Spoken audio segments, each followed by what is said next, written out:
We haven't spoken to you in like a hot damn minute, and that's the first shit you come in saying. I wouldn't have it any other way. I wouldn't have it any other way, you know. There you go. How was that pizza? That was a pizza. It was pretty good. What were we looking at? What's the pizza? What were the toppings? What was the vibe? It was Break it down. Detroit style. Okay. Yeah. Is that some deep dish? Is that Chicago style? No, deep dish is like Chicago, but Detroit's like the it's square one, right? That's square pizza. yeah, it's the square one. Nice. Yeah, Nice. yeah. Love that. And it was pepperoni. I go wrong with that. No Diddy sausage. Hey, pause. Yeah, yeah. For one time. I had some mushrooms on there too. Oh, yes, sir. Yeah, yeah. Peanut butter? I Yeah. just did that. Whoa. Not on pizza. Whoa. That's crazy. That's crazy. Well, I mean, hey, you put it on your burgers, you might as well put it on your pizza, right? Let him know. Nah, that's wild. That's wild. No, let him know. Let him know. Have you seen like they've done like dessert pizzas and they put like Nutella on it? Like, oh, I'm down for that. fire. Like, I'm actually. No, that's different. Yeah, it's kind of fire. Like, I'm super down for that. But it's like if you're putting Nutella and you're putting like bloody anchovies or some shit on it, right? Yeah, that doesn't. Now work. you're gonna have a conversation. Yeah. There's like other ones I've seen before where they put like spaghetti on pizza. Like that's just kind of weird. I don't like separate work? them. You know. Would that like? I don't know. Apparently it does. I mean, I think they cook the pizza first and then they put like the cooked pasta on top of it. I feel like you're just carb So, like, loading yeah. though. There's so many carbs. Like, 100%. That's so many carbs. Like, god 100%. I think if you did like a garlic like butter base for a pizza and then put like the spaghetti on top of it, or something like that, like you could you'd have this nice like mix of flavor. But even then, it's like, damn, bro, I don't know. Even just a straight up garlic and cheese pizza goes kind of ham. To be honest, that's always such a based like little entree thing. Like when you go out and it's like, oh, let's get something for the table. Oh, I'll get chips. Oh, I'll get like a garlic pizza or garlic cheese or cheesy garlic bread or whatever it is. Like, we love that. Can't go wrong. Absolutely. You know what else you can't go wrong with? What's that? Another episode of Good, Great, Perfect, Excellent. What's going on, guys? Welcome back to the first episode of the new season of Good, Great, Perfect, Excellent. I look, there's not much to talk about today. Flame is MIA. Nite has come back from the Sahara Desert. That's what we said you were, by the way, if you weren't aware. Okay, but that's where you were anyway. Like, we're not lying to the people or anything of the sort. So, Yeah. you know, Nite's back from the Sahara Desert. Me and Broseph are still chugging along, ever so awaiting the 10th anniversary in like less than 2 weeks now. Oh no, just over 2 weeks now. Yep. So we're looking forward to that. So we probably will discuss a little bit of Treasure Cruise today. I know it's an off ep, but there really isn't much that's like gone on over the last like week and a half, because we are recording this a little early, so the questions are quite light on. That's my fault. I'm going away for a little bit. But I'm also at work right now, so if my boss is listening to this, hey, how you going? I am at my appointment. This is the appointment. I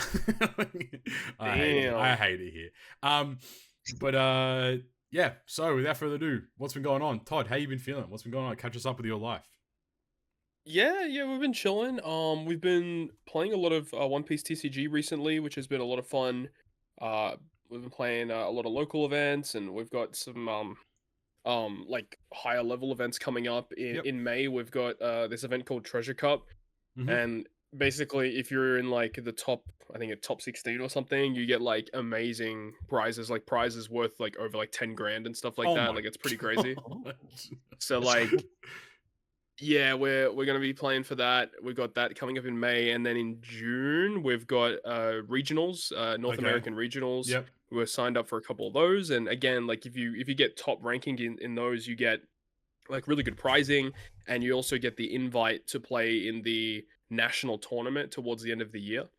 And then if you win the nationals, then you go to world championships early next year. So yeah, so Carissa and I on that grind, trying to figure out what deck works for us. And there's a new set coming up in May, like a mini set. It's like a really small side set that's coming out, but introduces some pretty good cards for some key decks, and then in June introduces a whole brand new set, OPO7. So it's going to change up the meta quite a fair bit. But all the tournaments that we're taking part in are occurring before that new set release. Yep. So we're just trying to knuckle down exactly what we want to play moving forward, heading into this new set. So heading into into these tournaments. So it's going to be interesting to see how things go. But we've got a really good local scene and a lot of high level players. So we're just trying to figure out exactly what we're doing. But other than that, that's pretty much all we've been doing. Just chilling, hanging out, playing cards. Love that. That's pretty much it. Love that. Nite, what's been cracking? We haven't seen you in a while. The peeps haven't seen you in a while. What's been going on? Break it down for them. All right, break down. Break down. Is that a JoJo reference? It is. It's a Nite reference too. Oh shit! It's a Nite reference. Damn. My mental health is breakdown. No. But yeah, it's been fine. I was gone for a bit to visit some family, and that went well. Yep. Yeah. It was pretty chill. Love that. And then after that, when I came back to work, a couple of my work buddies, they got fired, so that was what the hell shitty. Yeah. What the hell? So I was like, damn. Okay. Yeah. Okay. But besides that, everything else I think it's pretty good for me. Yep.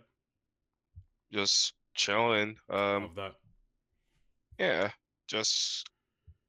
I've been playing a little bit of the Digimon TCG. Okay, we'll come back to that. We'll come back to that. I do want to talk some OP cards and some Digimon. I mean, I guess you can talk about some Digimon. That'd be dope to have a discussion of that. But that's dope to hear. Hell yeah. Nice. What are you Pappingtons? What's going on? Oh my god. You going to Melbourne? What hasn't been going on? I played soccer on Sunday, or football, I don't care. Nice. I played soccer on Sunday night and I got kneed in the back of my calf, which was the most painful, one of the most painful things. I'm like, oh my god, I felt like I broke my leg. That's how much pain it was. Oh, jeez. And I did some web MDing. I know that it's not official stuff, but I'm pretty confident I got what's called a calf contusion. Oh shit. Which is when the muscle snaps against the bone. It just hits the bone really hard. And then the muscle just internally bleeds or something like that. So shit. I wasn't I'm still I'm walking with a limp right now. It's a little bit crip walking, you know what I'm saying? So it's gonna be fun to go to Melbourne still regardless. But yeah, not too hot there. I was a bit frustrated, but I mean it is what it is. Other than that, things have been going okay. I'm still on the job search. Trying to find a new job, but the market is barren in Australia, I'll tell you that much. And I'm sure it's probably the same all across the world as well. But I've applied for 23 jobs now. I've got one interview. Holy shit. Yeah, I know. It's a very and even in the interview they're like, yeah, we'll get back to you early. This was 3 weeks ago. We'll get back to you early next week. It's been 2 weeks, haven't heard a single thing. So I'm like, damn, dude. Okay, I have not got the job then, which is all right. I mean, thankfully, I'm still in a position where I have a job. I'm still working full time regardless. Right. So I'm not stressing, but it's would it be nice to find something new? But yeah, going to Melbourne, which would be fun. Couple of days there with a friend who's just recently moved up. So looking forward to that. But yeah, that's about it. Nice. And then yeah. All right, Todd, chat to me about OP. What's been happening? Break it down for me. Because I want to mention as well, my friend, he played in a tournament in Sydney recently. Oh, actually, Carissa and I watched quite a bit of the live stream of that. So he did, I think he placed 88 out of 310 or something like that, I think it was. Damn, that's pretty good. So I think the reason why he missed top 64 is because he was, I don't know a lot about this kind of stuff. But he was mentioning if you lose the first round, it's really hard to claw your way back through. So he lost the first round, but then he did really well in all the subsequent rounds. Makes sense. And then he got 88th. But he was also mentioning that a few of the people that signed up for the tournament were from, I believe it's from Singapore. Mm-hmm. And the tournament that was held in Australia was like it's like an Australian residents only or something like along those lines, or like yeah, I like did that. hear about those rule changes recently. So what did happened? people show up? Yeah. So what happened was a Oh. few of them showed up. One of them was allowed to play, and mind you, like these are for context, these are people that like they go to it's their job essentially to go to these card tournaments and win, and they just sell the prizes because they're all really Yeah. like they're all really good. They've all played like Yu-Gi-Oh for like decades pretty much. And like supposedly what happens, like a few of them showed up. One of them was allowed to play because he gave forewarning that he was traveling and all this kind of stuff. But then like 3 or 4 of them were basically just denied to play. So they flew Holy from shit. Singapore, I think it was, to Australia, and then they weren't allowed to play in the tournament. And then the crazier part, which I wanted to get your opinions on, was they didn't let the Singaporean person play in top 8 because technically speaking, they weren't an Australian resident. So he came What? 10th, even though he probably most likely should have won the tournament, as far as I'm aware.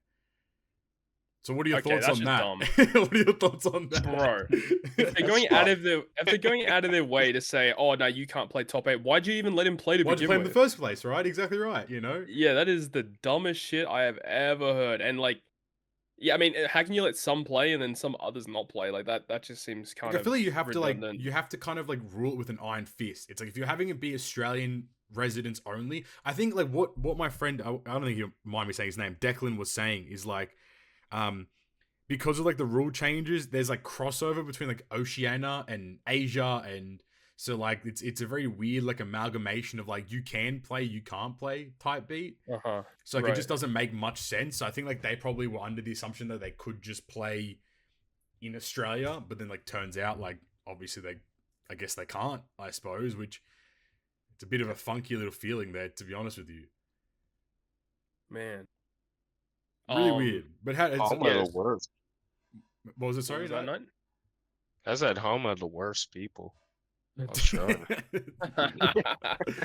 be honest with you, Todd's right though. Like the prizes though, I think like top 64 was like, I think he was mentioning like $2,000 or some shit. Like the prize cards are worth like so much money. It's crazy. Yeah, because you get these. So that a lot of them, so like top 64, you'll get like, it's like a reprint of a card, but it's reprinted in like a super like special rarity. Right, it's like super shiny. It's like Yeah. it's like a trophy card basically. Yeah. And you get those, but you also get like promo packs which have like reprints of like older cards with like a championship stamp saying like top player or finalist on or whatever. Sure. And those stamped cards are like they have a premium on them. Yeah. But so I mentioned about your friend Declan who played in the tournament, and he said like, oh, he lost early, Yeah. which meant that he got a bad placing. Yeah. So the way that kind of works is that it's based not only on how good you do in the tournament, but it's also based on the opponents that you played. So if you play earlier on in the tournament and you lose early, like there's a higher chance that that player might also play poorly for the rest of the day. But if you win really early and you lose towards the end of the day, you're playing better opponents. Which means that those people will continue to win more, which means that your opponent's win percentage is high, and that's how they rank each of the players in the tournament. Interesting. How do you feel about like that being? Is that like the normalized? Yeah, that's usually what they do in most card game tournaments. They call it like the Swiss round pairing. Swiss round stuff. Okay. How do you feel about that as like an approach? Do you think it's like a good idea? Do you think like there should be a different approach, or what's the vibe there?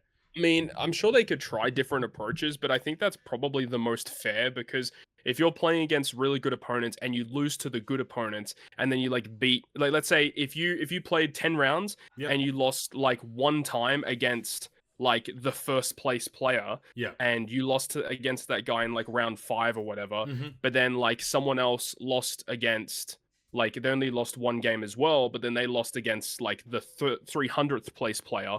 The person that lost to first place should be ranked higher than the person that lost to 300th, Yeah, for right. example, Okay. Yeah. because they played a tougher opponent. Yeah. So I mean, there's pros and cons to it, but like if you lose early on, it really stuffs up the rest of your run, and you pretty much have to play perfectly. Ooh, But okay. it's funny because this whole system is hilarious because Flesh and Blood, which is another relatively popular card game, Mm-hmm. in their first pro tour that they had debuted with, the player that ended up winning the whole tournament lost the first 2 rounds and then won every single other round to make it to top cut and then won the whole thing. So Damn. even though you can lose early, you basically have to play perfect for the rest of the tournament to win, which is it rough. kind of like if you lose in the first round? Is it like a system where like you're not beholden to like how other people do? It's still on you, or is there still an element of like you're hoping more people lose, or like higher people above you lose, I suppose, is what you're So kind of hoping for. if you lose to someone, you're hoping that the person you lost to performs really well because that means that their win percentage is high. So then, okay, that makes sense. Yeah, it's based on not only your win percentage but your opponent's win percentage, and that's kind of how they What's calculate the math where behind each player that? ranks. I want to know what the I math don't is know. behind that. That's really interesting now. Like, what a weird little system. Like, if you lose, you're like, damn, bro, I hope that guy goes on and wins every game. It was like that, so you have a better chance. That's interesting. You're mentioning you guys have been playing and like testing and that kind of stuff. Where are you at with your deck? And you said there's a couple tournaments coming up. Like, what's your vibe right now? How are you feeling about it? Right now, there's like, in terms of the best decks, there's like 3 best decks in the format. There's like Sakazuki, which is about to get banned in June, but all of these tournaments that we're participating in, like Sakazuki is still going to be allowed. So Yeah. it's kind of funny because in Japan, like Sakazuki was basically like only was what you would see because people were allowed to use it.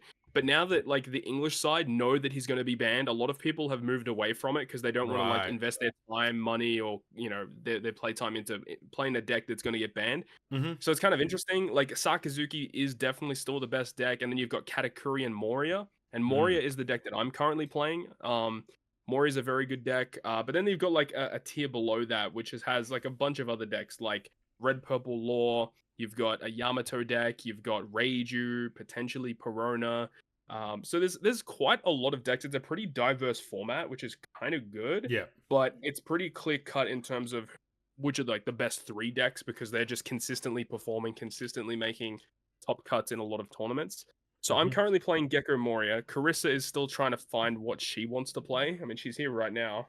Mm-hmm. So what are you thinking about playing? You don't know yet, right? Yamato or... This current format is rough for me because none of the decks really click with me. I think I'm going to go back to Enel. Nice. Enel's pretty good. In a couple weeks when we get the extra booster. And my wonderful, fabulous, amazing husband purchased some cards that I need to run Red Purple Law. Okay. So I will be hopefully trying to main Law going forward. Nice. Let's go. So like, what? So you're saying there's a couple like larger tournaments. You guys traveling for them, or what's the Luckily play? for us, there? They're online tournaments. Luckily, okay. So cool. yeah, we just set up in the tournament organizers Discord server, and you just play over webcam. But there's been like lots of drama recently in Europe with like the first place player in like one of the recent European online events. He actually cheated. Oh my god, bro! Come on, man! It was so bullshit. Yeah, he cheated, and they found out after the fact, and he basically got disqualified or whatever. Early. That's the thing that off. He got reported for cheating. He was reported early. People gave proof to the judges proving he was cheating, and they still allowed him to continue playing. And then he ended up winning everything. Surprise, surprise. And then the next day, they removed him and said that he had been disqualified. How was he cheating? Like, what did it? Was it like he was like handling his deck differently, or was it like he just like had somebody helping him or something like that? Or he had like life cards in his mouth or something, and he was like just like so doing sleight of hand.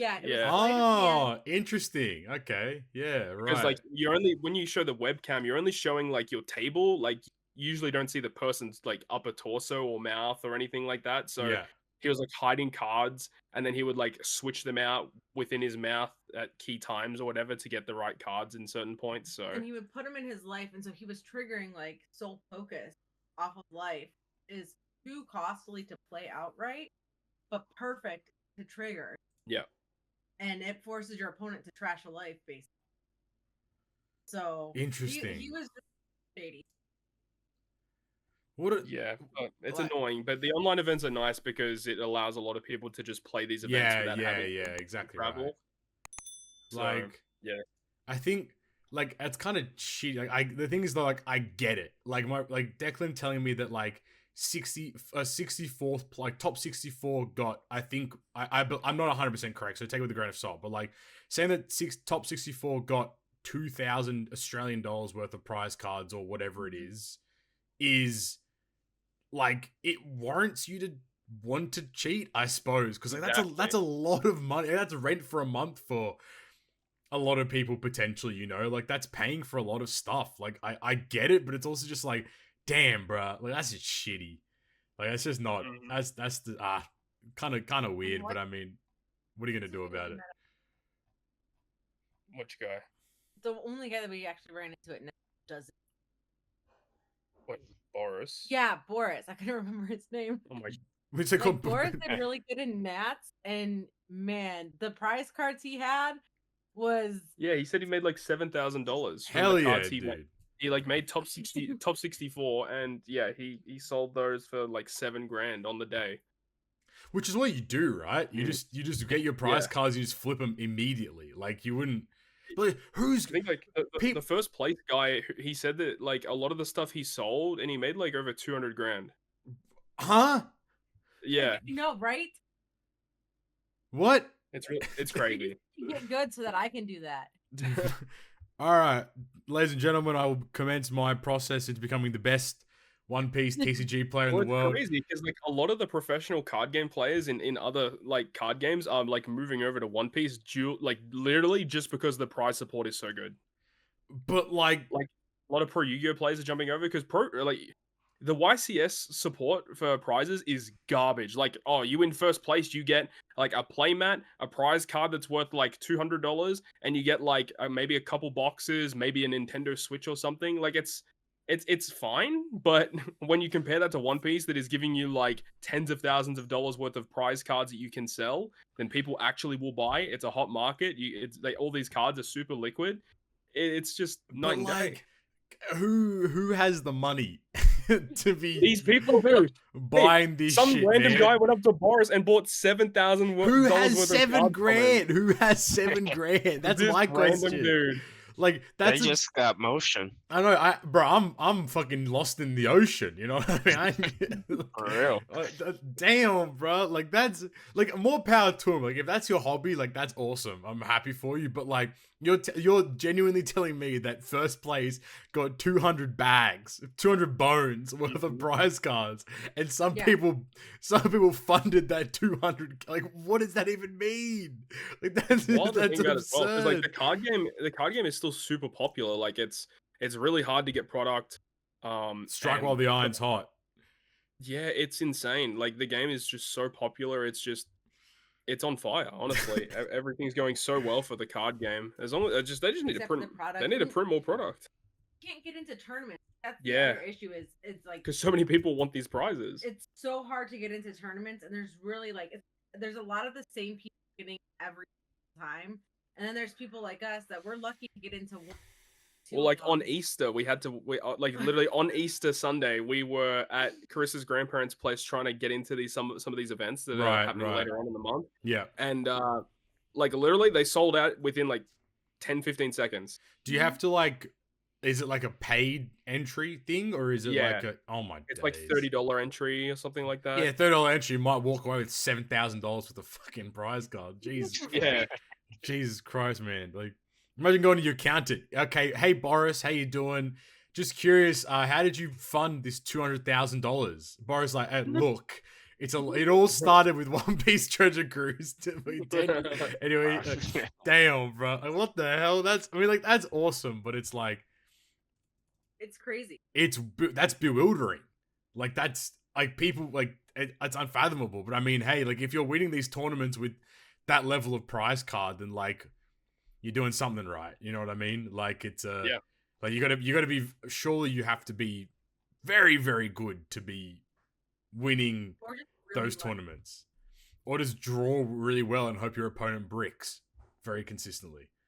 But it's all like just very, very good problem solving, right? Like that's what it feels like a lot of the time when I watch these like like when I watch people like playing these tournaments and stuff. I feel like these people's like, it's just like, all right, what's the, they're trying to like decipher what the best approach is to the current situation, and just being really, really good at like navigating that, which I suck at. well, I think most people suck at that though. Like that's the problem, Yeah, right?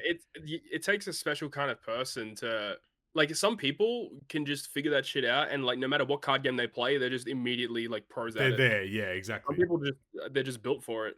Or just play Yu-Gi-Oh for 25 years, and you know you'll figure it out by then.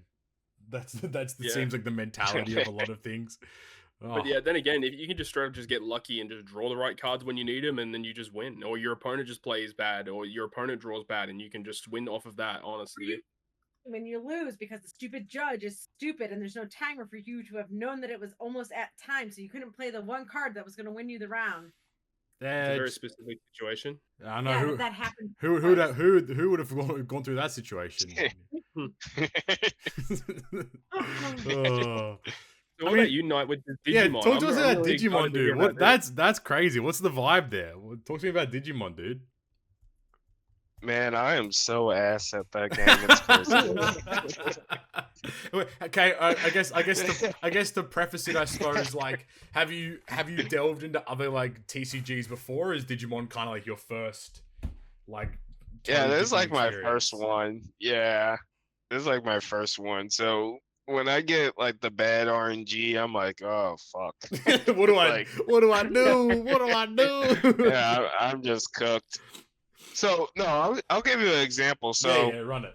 I fucking fumbled. I fumbled super hard. So I play like on Sundays, and this Sunday, like it was like the last round that we were doing, and basically like you get like your second cards, you like shuffle it and shit, and then Yep. you give it to like your opponent, and then they'll like split the deck for you, Yeah. and then you like draw like the top 5 cards, and then you can choose if you want to keep them or mulligan them. Mm-hmm. And then basically so there's like the egg, and that's like the start like character if you want to like, and there's like level 3, 4, 5, 6, and then 7. So I had like a handful. It was like 3 level 3s. I think it was a level 5 and a level 6, which I should have went with, but I was stupid and I was like, no, I want the one that has the 3, 4, 5, or at least a 3 and a 4, because there was a couple times where I didn't get a level 4, so I was just sitting there like cucked. So I was like, no, I'm just gonna take my chances and do it. So I got the fucking mulligan, and like I got just straight up all level 5s or like a 6 and a 7. I was like, God damn it, I should have just kept my first name. I was so depressed.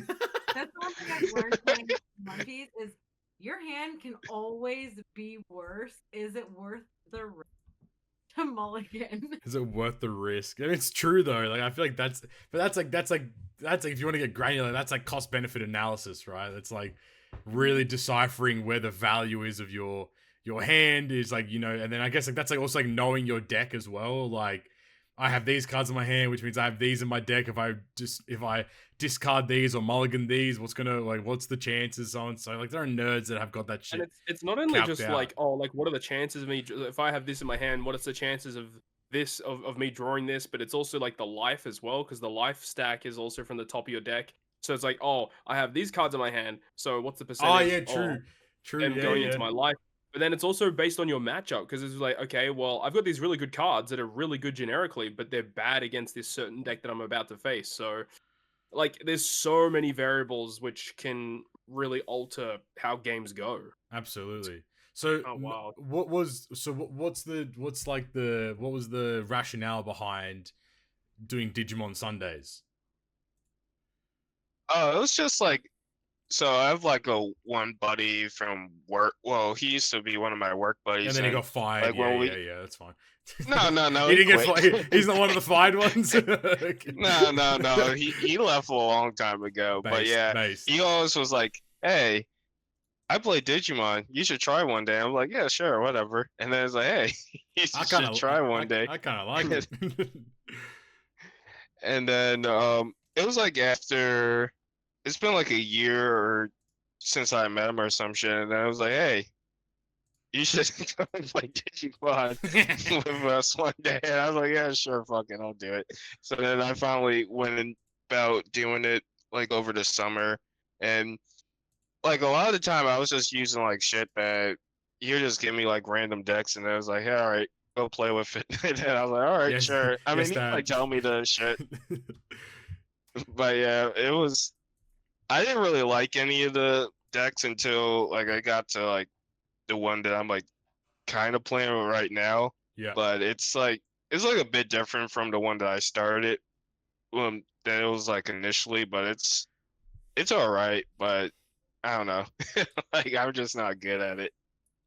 Not really my cup You of haven't tea. really played that long, right? So Yeah, not really. Yeah, just like since like summer last year. right, yeah. So Yeah. yeah, it's It's been almost a year and a half, and I still haven't gotten it yet. Yeah, I feel like in general, card games just like they've never clicked for me. Like I've wanted to try, but I'm also just like I can't be bothered. Like that's Yeah. effort, and like I get mad. some guys whoop my ass. I'm like fuck you, fuck you, fuck you. another component of the card games as well is like it's also like kind of like a gacha as well. Yeah, with it the opening is. pack, which is kind of Definitely. fun. Definitely. Yeah, so that is like a little bit of a rush when you're like, oh shit, I just put like the super hype chase card, let's go. Exactly. But also it's like do I use this card or do I sell it? Like, But what do I was do with it? literally about to ask. It's like when you and Carissa, for example, are opening like OPTCG stuff. Like, how often is your brain like in the mentality of, oh, we're doing this for fun, or we're doing this to try to make money, are we doing this to try to chase certain cards? Like, are you even thinking about any of that as you're like actually? Yeah, usually we're trying to pull for the cards that we want for certain decks, and because we've got a pretty decent local scene, so you know a lot of people are opening packs, and usually if people need cards, we can do trades and Yeah, for sure. and stuff like that. So it's pretty cool, but it depends. Like if we pull a really cool alternate art card, and we are like using that card in our decks, like yeah, we can use the normal version, which is really cheap, or we can use the alternate one, which is worth a lot of money. More often than not, we'll just use the alternate art card because it looks cool. But realistically, we could also just sell the card, get a bit of income from that, and then like pick up the cheaper versions, and then we can use that cash for other things. But yeah, for sure. We like pretty cards. We like looking really cool. Well, I feel like you have to have some essence of liking cardboard to be in it, to be a fan of TCG, right? Like it's really cool. Because like my mentality, like whenever like my friends are pulling, like you know, he's doing like pulls and he's like inviting us over, like, oh yeah, come. You know, we're going to open some boxes, like, just come vibe out. Yeah, no worries. I'm, like, sitting there being like, okay, this one's worth this much, so you can make this. And my brain immediately goes to, like, profit time. Like, how much money can we make? Get the spreadsheet out. Like, you know, that's kind of, like, what it is. And then I guess, like, some people just don't. Obviously, a lot more people probably don't go into that mentality of, like, all right, here we go. Trying to make some money type beat. Kind of guy. Yeah, I mean, just kind of like there's a couple people at our local scene that basically they sell anything that's not a leader. Yeah, they I mean, like, they're alternate art leaders, but they'll sell all their other arts because they don't need them because they have the base rarity. Yeah, like that's great. I like looking at if I'm gonna lose a lot, I at least want my cards to be pretty. Yeah, facts though. Like I think like I've offered my friend, I'm like I'll make you a like he has so many cards. So I was like, bro, I'll just make like a Shopify store for you and we start selling. He's like, oh, I don't know, man. I'm like, time to make some money, baby. It's time to make some money, man. You know, but no, I can definitely say that though, because I think him and his partner, they both are heavily involved in it, and I think like surprisingly the community here in where I live like is quite robust around it too, which I think is very positive, and I think it's a very, very good thing there. But you know, I mean, so like before we move on to I don't know what, do you think that like the value of like those prize cards will maintain over the coming years, or do you think that like it's kind of like this co-opted relationship with how popular the game is? Yeah, I think it's probably relating to how popular the game is, because I feel like, you know, if the game wasn't like super popular, like I feel like the prices would definitely go down. But another thing as well is the fact that like the cards have an inherent rarity because there's only, especially the serial cards, there's only a certain amount of them printed, and the fact that it's also One Piece, like it's a really strong intellectual property. So I feel like the cards will always have an inherent value, even if the card game isn't present. But I think while the card game is in its high right now, with in terms of popularity, the cards are at its peak price. Honestly, right now, I don't see cards going like absurdly much higher than where we are right now. But they're not going down either because of how big the game is, and a lot of people are still trying to get into it. People are still trying to play in tournaments.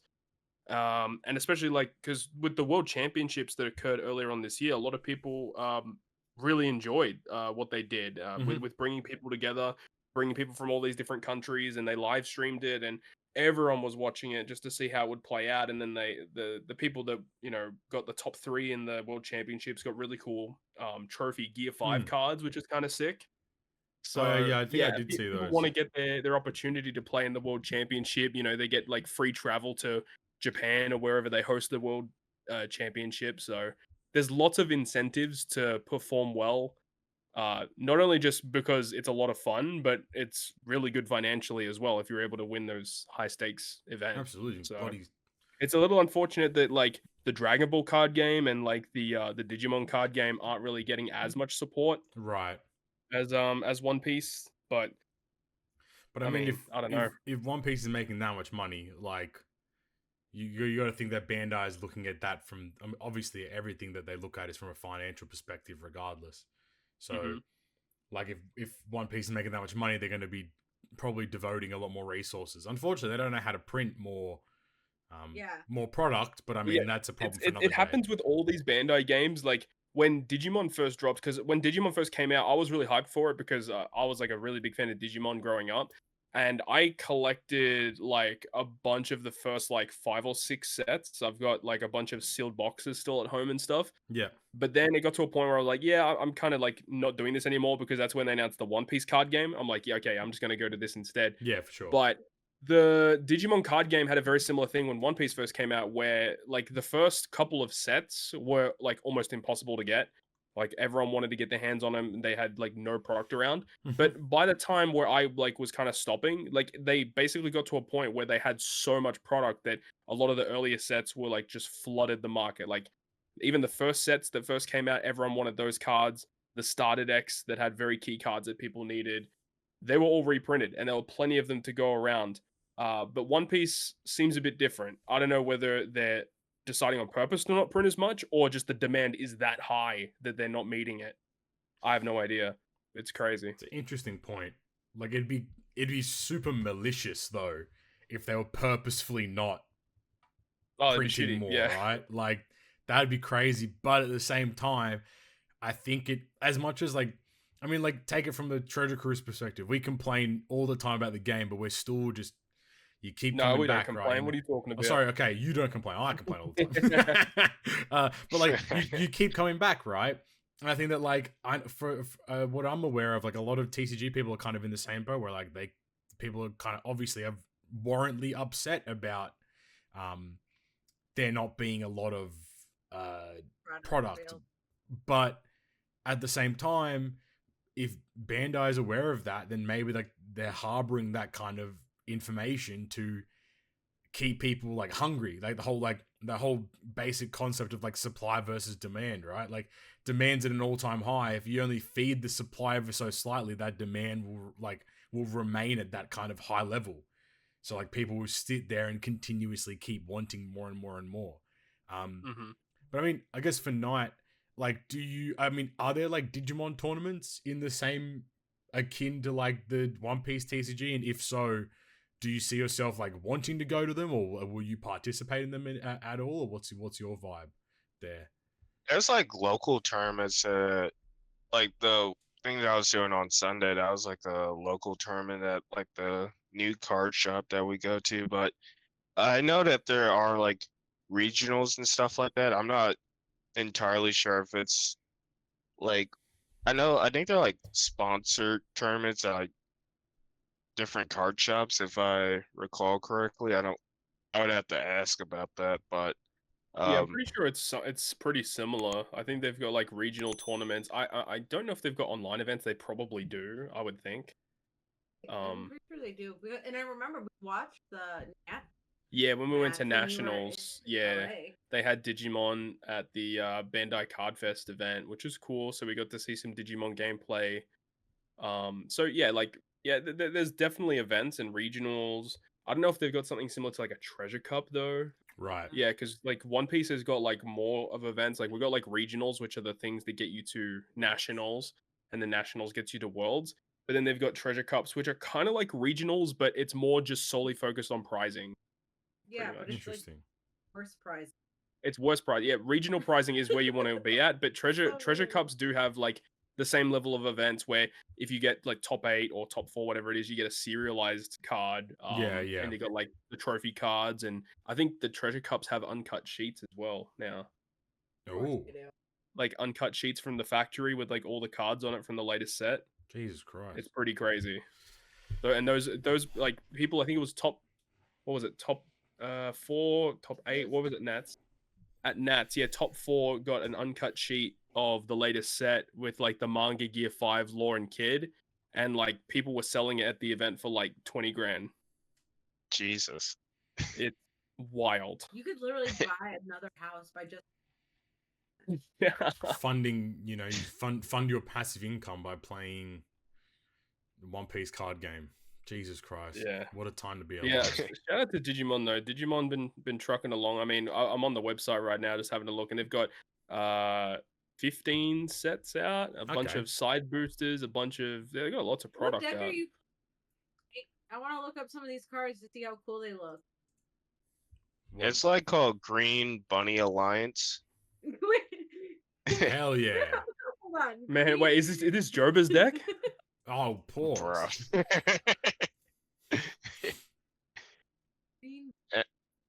Oh, the bunny, Terriamon. Okay, that's super cute. Oh, this one's And really Yeah. cute. Lopamon. This one? Yeah, that one's super cute.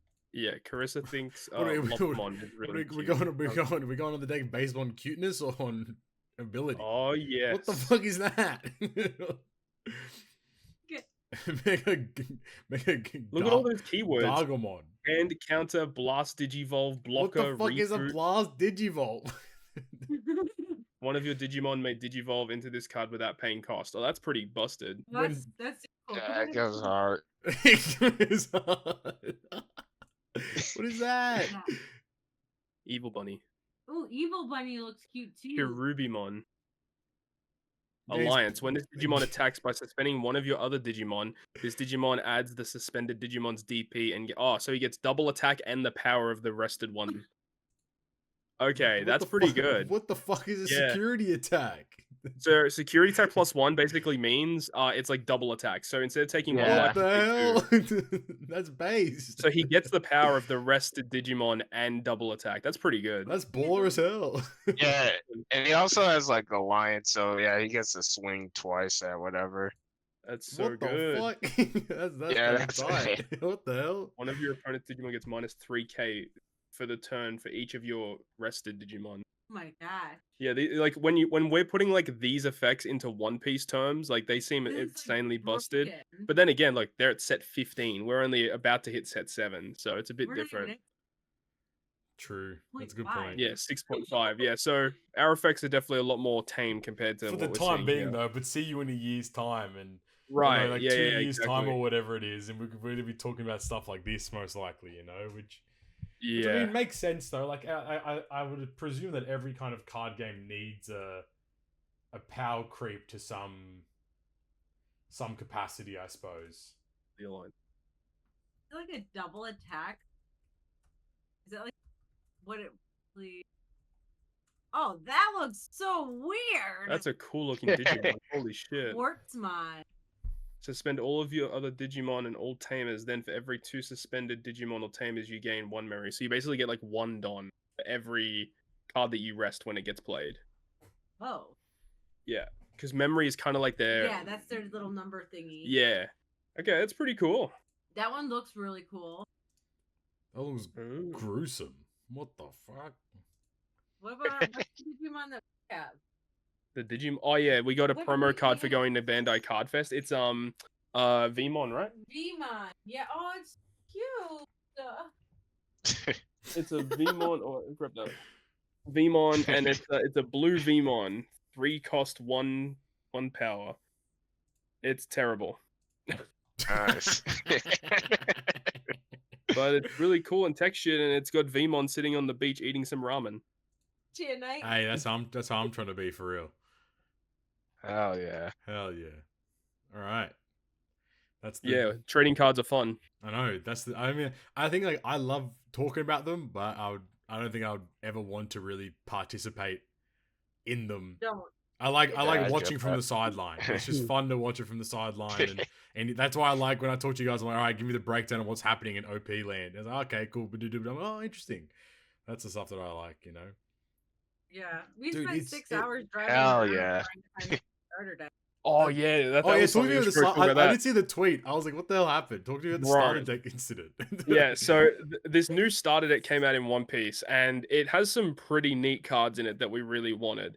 And our local store that we go to every week, we're like, he's like, okay, I've got like a bunch of these starter decks here. If you want them, you know, you can come get them. Blah blah blah. And Carissa's like, okay, all right, we'll see what happens. We'll go on lunch. And then eventually you said, no, we won't go on lunch. Yeah, because I was late to work because I Oh, leave yeah. early and I tried to find them at the Walmart and Target, but because Target didn't open until the time I was supposed to start working, I was like a half hour late to work. So I said, no, I'll just skip my lunch and I'll just try to leave early. Yeah, so Carissa got home, I think it was around like 4:15, 10:04 or something. We had some dinner. And so according to Discord at 4:30 p.m., he had like 13 decks left. We got there at 5, he was all sold out. What the fuck? Yeah, and so that was pretty shitty. And then like we ended up going to another store that night. We found 1 extra deck, luckily. But then the day after, we woke up early, try and find some decks at some of these like Target, Walmart, wherever we could go really. And we were gone from like 8 o'clock in the morning till like 12:30, 1 o'clock in the afternoon. Like all the first half of the day was dedicated to just driving Jeez around, Louise, driving around man. Cleveland, trying to find all these stores. And we went to like, Oh I don't know, my God. 13 stores or something. And we only Oh found my 2 decks. god! So hold on. Okay, give me some context. What do these decks provide? Like, what's the So- benefit of having them? These are called, so they're a bit different from normal starter decks. These are called Ultra decks or Super decks, whatever the hell they're called. Ultra decks. Ultra decks. So basically, every card in the deck is a foil card, and every card in the deck is a new card. And there are some key Right. cards in it that make some of the decks in the future a lot better. So it's like you want to get them to not only just play now, because the cards are pretty good, but they help out a lot of decks in the future. And also, the thing about the deck and why they're so popular is that inside each deck that you buy, there is a promo pack which has alternate art cards from the starter deck itself with like really cool artwork. And it basically, any card in the deck, including the leader cards, can be in the promo pack with an alternate art. So a lot of people are trying to buy the decks, get the really cool promo cards. And that's kind of the reason why they're so popular at the moment. Right. Yeah, it was a struggle. We've got 3 total. We probably want to get at least 1 more. Mhm. But we did get really good with our. So each of the promo packs has three cards that are all time. Mhm. And we got really lucky with the 2 that we found on Saturday. They Mhm. both had alternate art card. So that was pretty. Yeah. And the thing is you don't get like a play set of every card in the starter deck, so you What? actually have to buy 2 starter decks What? to get a full Full play play set set. of every card. So how's that a starter deck?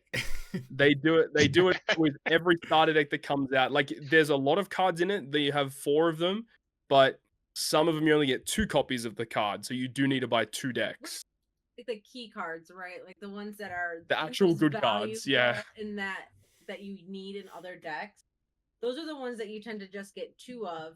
So like when you have me and Todd, if we both want a full play set in case we want to play You buy 4 the of them. same or a similar deck that happens to use those same cards, we need 4 starter decks. Okay, well, I'm what the fuck? Yeah. Like, what? Yeah. Don't call it a starter deck then. Call it like a booster deck or something like that. You know what I mean? Like, don't call it a starter deck. In my eyes, I read starter deck. I'm like, Free deck. like in my eyes, I see starter deck. I'm like, I can buy this, put the deck together, and then I can just start playing. And I know, obviously, like I'm sure that you don't need a play set of cards to play, you know, your deck, right? But like, surely the assumption most of the time is you're gonna want a play set of cards within the deck itself. But that's I don't know. That's a bit odd. That's a bit peculiar to say the least. Mhm. I don't know how I feel about that, but I mean, have fun. have fun. Yeah. Finding what.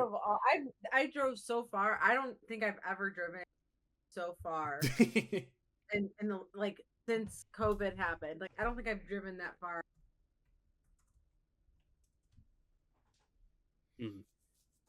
Right. Okay. Oh, Okay. Oh, I heard an O. that's the same one. Mhm.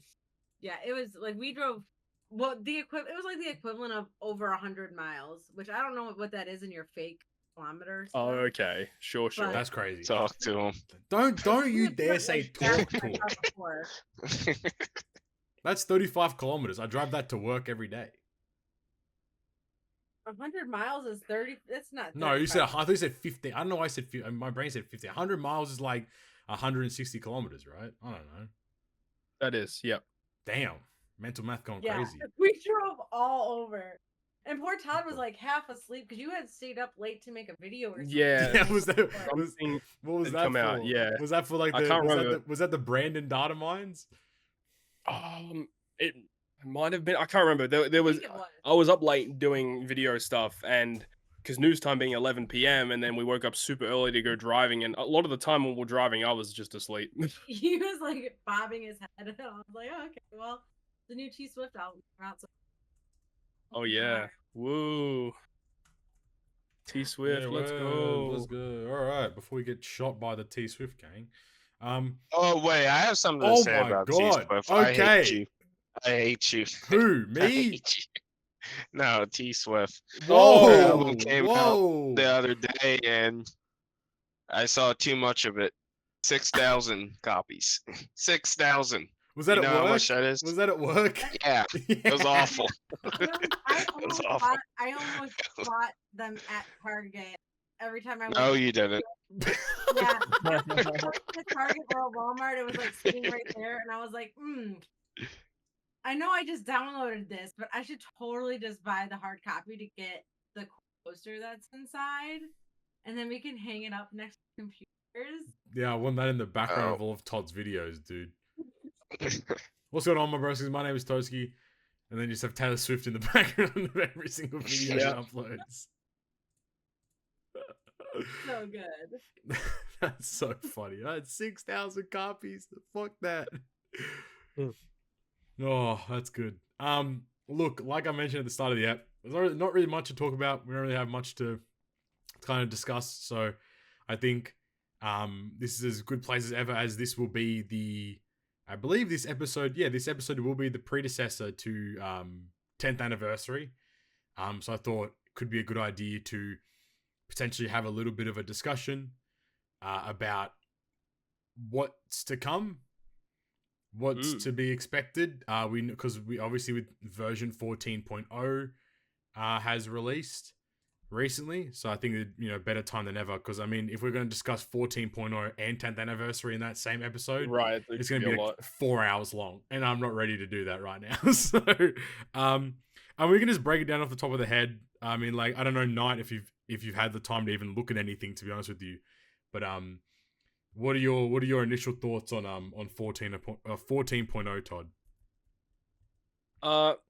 Man, a lot of stuff. Honestly, the co-op quest stuff is really interesting. They're pushing it pretty hard, I'll say. Yes, without a doubt. Yeah, so it's going to be interesting to see how it all works out. With the co-op quest stuff, not only just actually playing it, but then there's the whole co-op captain system where characters now have different abilities. So it's kind of like when Pirate Rumble debuted for the first time, Yeah. and there was like a whole bunch of different abilities to learn. It's kind of the same thing here. Yeah. But they've also kind of streamlined it in a way where the captain ability is like there's only 5 different captain abilities, it's a one for each finite color, amount. basically. Yeah. Then you've got like the special, which again, there's a finite amount of those. The special is based on the Pirate Rumble style Yep. of the character, like attack, defender, heal, support, Yep. whatever, debuffer. And then like they've got like a co-op action, which I guess is like a captain action, Mhm. and that's based on it's like all of them are the same as well. So it's while there's a lot to learn, it's also kind of easy to learn because there's not a lot to kind of figure out. But then it's like there's like a whole bunch of different gameplay related stuff with this co-op quest now, and like trying to figure out how that's going to work. You got the different difficulties, and you got to partner up with someone. And at least they've addressed the changes with co-op quest, where you can now partner up with whoever you want. So that was a huge thing that they addressed. That was an incredibly like it's a just. But see, like what that gives me, mind you, there's 64 unique. 64 I mean, it makes sense because there's 8 classes, 8 by 8, 64. There's 64 whatever you call them, actions. So technically speaking, hey, Pierre loves maths, Captain Pipey loves maths. You have six potential specials multiplied by 5 potential captain abilities multiplied by 64 potential actions. There is a 1920 unique possibilities of like combinations. Which is better than it could be. But, my dear Carissa, when you then factor in how much it costs to create these units, it costs 100 support medals, 100 manuals. Luck, you move that aside. That's irrelevant in this grand scheme of things. And then you also need 1,330 of each candy to power up their stats. And you also need, weirdly enough, 69,900 co-op medals per unit. So if you want to just we don't even know how difficult co-op medals are going to be. My guess is that they're going to drop from the quest like berries do. That's my headcanon.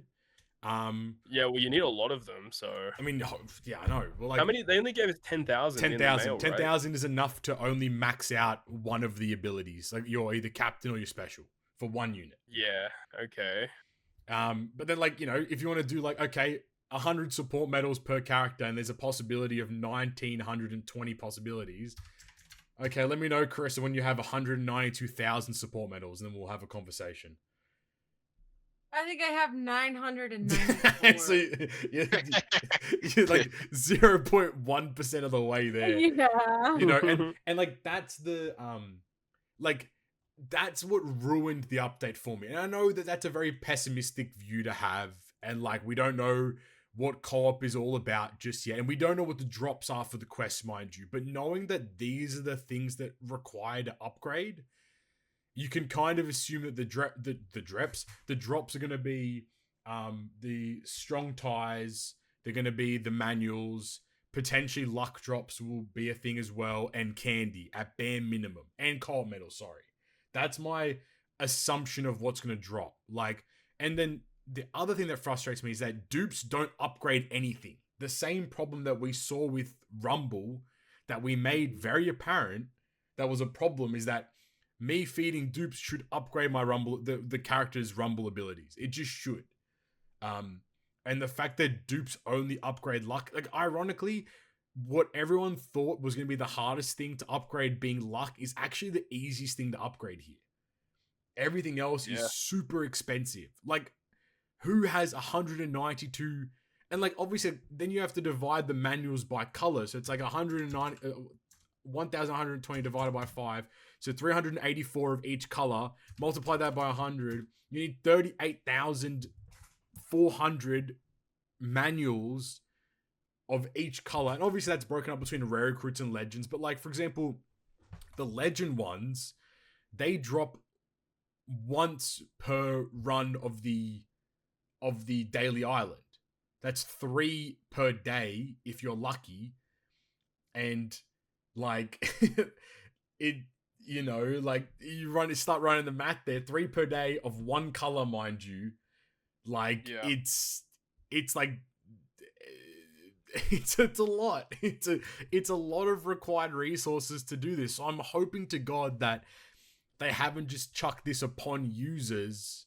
Also, something that we didn't know as well is that you can only upgrade the unit stats if you have plus 500 candy, which is a really weird requirement. Mr. J, in our alliance, he had plus 490, and it said power up a stat to a total of. So you have to power up to a total of plus 500 to allow you to actually do it in the first place, which is also like, oh man, there's going to be a lot of players that won't even be able to get access to exactly. And it's also like, what's the choice behind 133 of each candy and not just 200? But also, it's actually candies x10, so it requires 1,330 of each candy. So it's like, look, shit.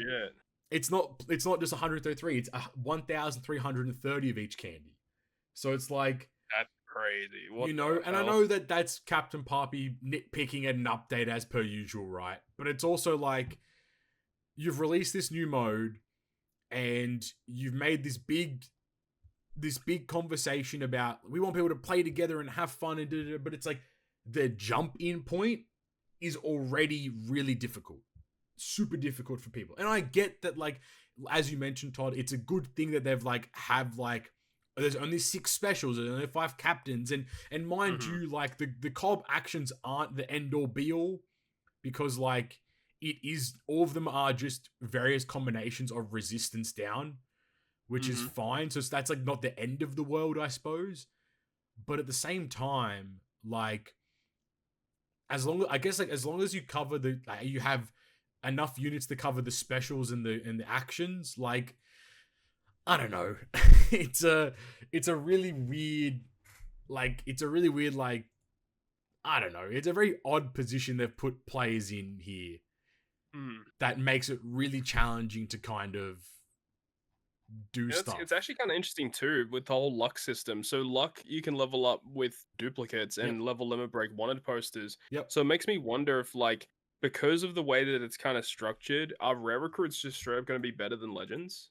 I think. I mean, they'll probably have less stats, obviously, but they'll have the same captain special and all that. I think that if for your actual like captain, I think running a rare recruit is going to be the most effective way to approach it, genuinely speaking, because the stats are fixed as well. So it's like, I guess you just still have to kind of build a team around like certain classes and colors. Well, but that's it. Yeah, it's a little bit more streamlined. So I like that they've done it that way, where it's not as complex as building a team for like an arena. But, well, at least we haven't even tried it yet. But because the co-op captains are so simple, and it's just straight up like boost the color, and then the specials are all like set in stone about what they are. There's like 5, 6 different types of specials. So, like, as long as your captain fulfills a certain color or type you combo, need, you're kind of just good to go, which is kind of cool. There's like a bit of flexibility there, so you can kind of like customize your team a little bit. So, you know, if you wanted to run like I don't know, like a strength fighter free spirit, like you could go ahead and use a Monkey D. Luffy, but you could also use like a random Sanji character or something if you wanted to use that, and if Sanji was your favorite character. Absolutely. So long as you got the investment. So yeah, it's cool. There's like little things you can do to make things a bit more customizable, but yeah, we don't know too much right now because it's not actually releasing until the day of the anniversary, which is crazy. Going to be very interesting to see how the new anniversary units playing with that, because I mean, they're going to be new characters, so no one is going to have really high investments in that luck stat unless if you get dupes. So I assume the anniversary characters are probably going to be useful for it. That's usually what they do. Yeah, the trusty exactly right. characters. Yeah, well, look, I think the other really positive thing from this, I mean, I just upgraded the I think it's that Dex Tashigi. I think that was a TM unit. Yes. I just unlocked her stuff, and she uses the regular Dex manuals, so they're more accessible to farm as well. That she doesn't use the Sugo rare ones, obviously. Plus, you can purchase duplicate copies of her, so you get that luck stat up. There's a few things I wanted to point out. New debuffs, whatever. We'll cross the bridge when we get there. But the luck thing is pretty interesting because a unit can have a maximum of 100 luck. However, you and your friend captain, or you and your partner that you play with, your luck is totaled. So if you have 60 and your partner has 40, sorry, the maximum between both teams is 100. You can only have a maximum of 100 for any quest you run. Yeah. So if, let's say, Todd and you and I run a quest and you have a character that has 60 and I have a character that has 40, that totals to 100 and we've maxed out the luck stat. So you can kind of play around with it, so you don't need to have every unit at 100. So most likely the ideal position is to have units at 50. And if both parties have 50, then you've maxed out the luck stat. The other thing, if everyone in the community that like actively wants to play co-op quest just gets their shit to 50, that means that it's less investment you have to put into characters. Absolutely.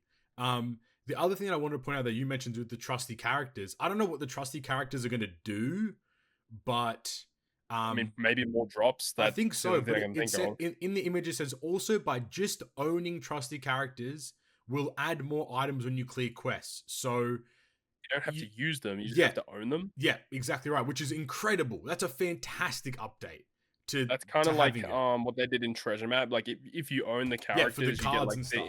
buff for cards. Yeah, it's kind of similar. It's a great update because it means like I'm not now forced to shovel these units in a team. Yeah. You know, you can have the flexibility. So I think what they've tried to do with co-op is create a mode that provides a lot more flexibility with things, but at the same time, like we have what we've now found out is 6 difficulties for the game mode. So like obviously you have the really easy stuff, and then it gets progressively harder, but then there's a mode called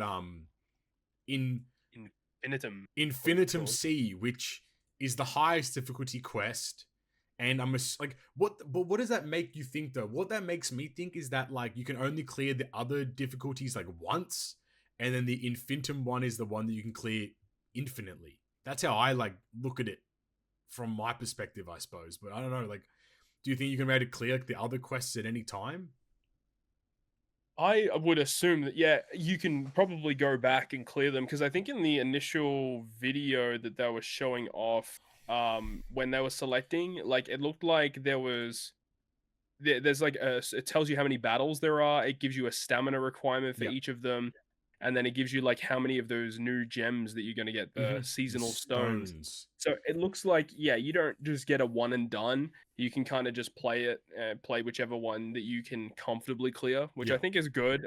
Giving people the opportunity to play. Like it's better for beginners, because like you want them to get gems and stuff, but if people are willing to and have the capabilities of beating the higher difficulty to get more rewards, then they should also have an opportunity to do that too.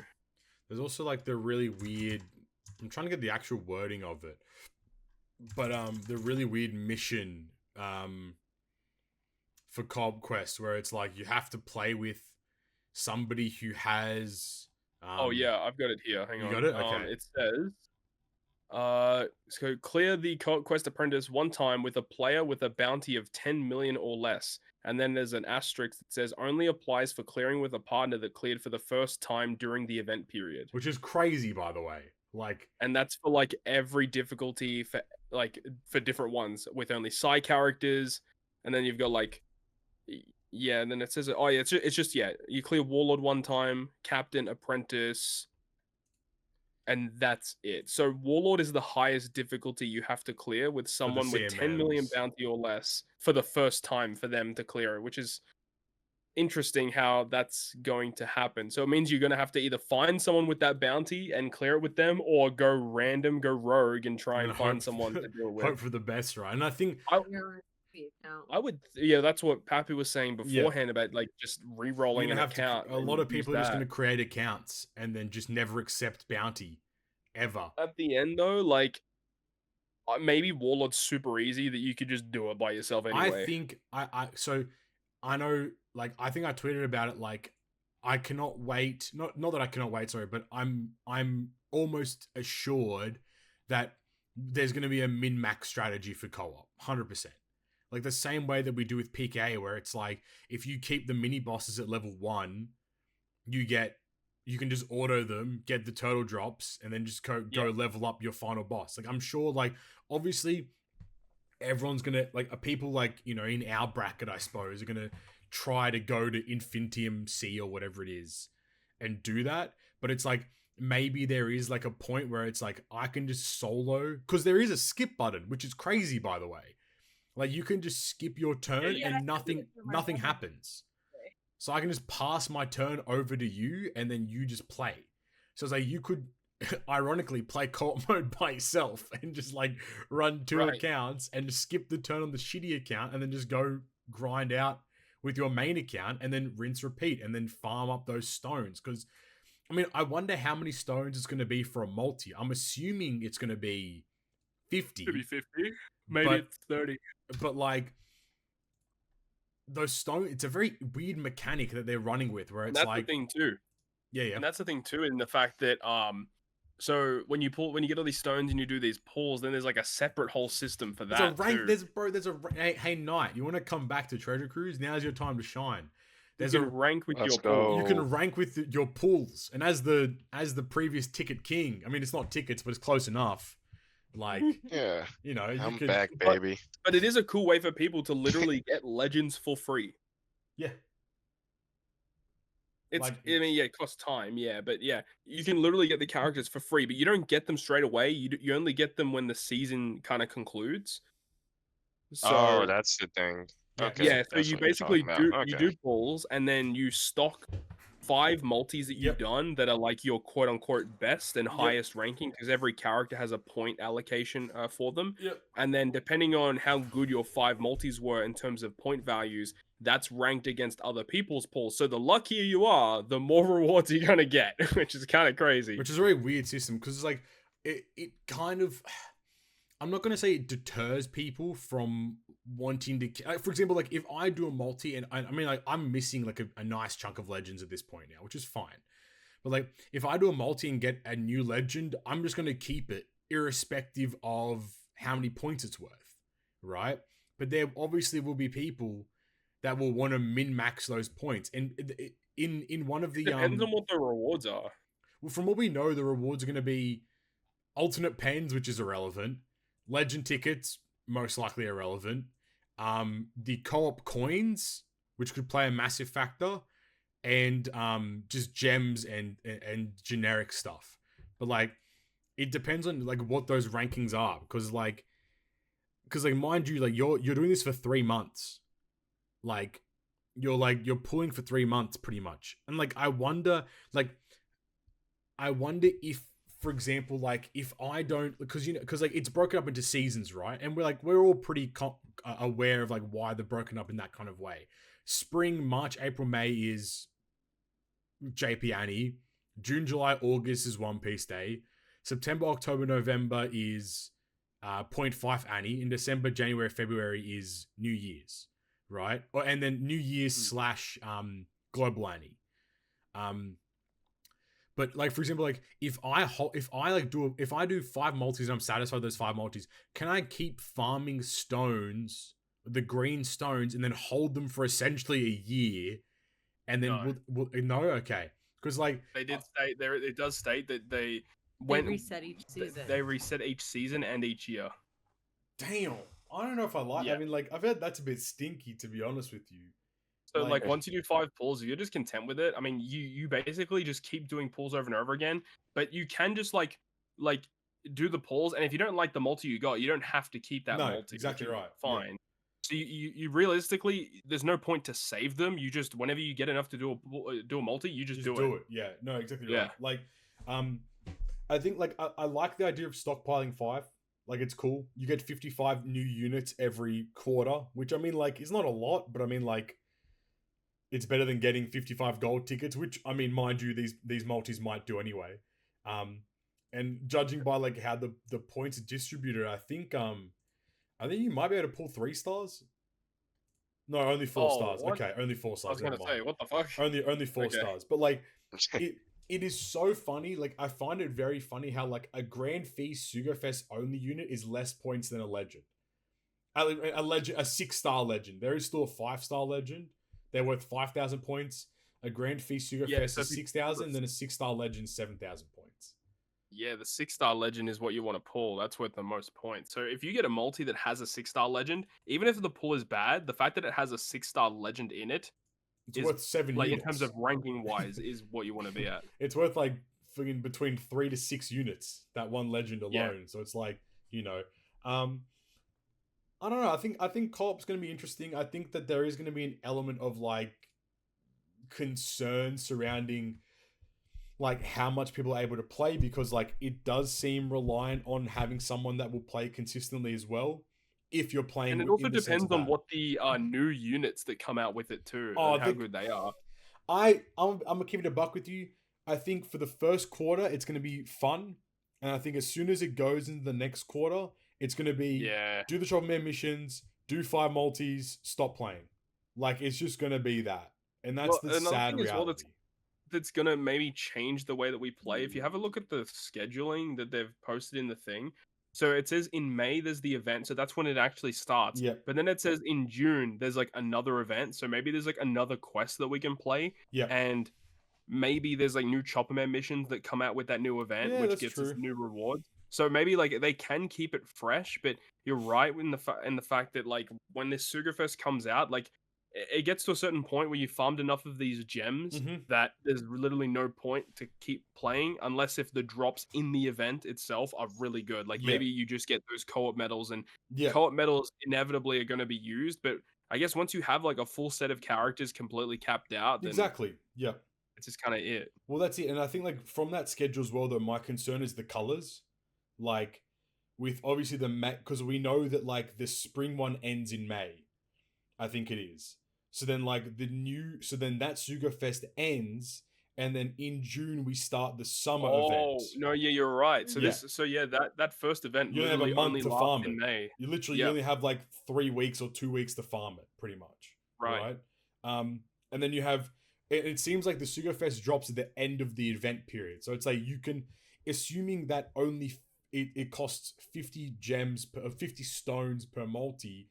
You need to at bare minimum farm 250 stones. And if you look at like how much you got from the quests and stuff, like there's no way that it's 250 stones. There's just no way, because you get like on the lowest difficulty you get 1 stone per clear. On the King of Pirates you get 3 stones. So you're telling me I have to farm this adventure like like I don't know, like over 50, 60, 70 times, 80, almost 85 times about.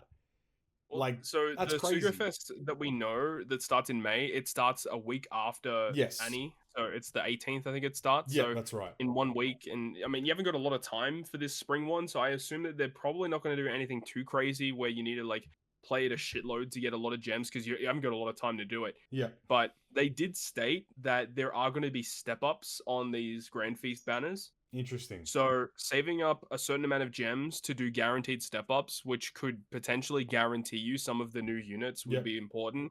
And I wonder if like these new units that debut, like will they have potential abilities that require dupes? Like maybe they'll have Final Tap or Super Tandem or something.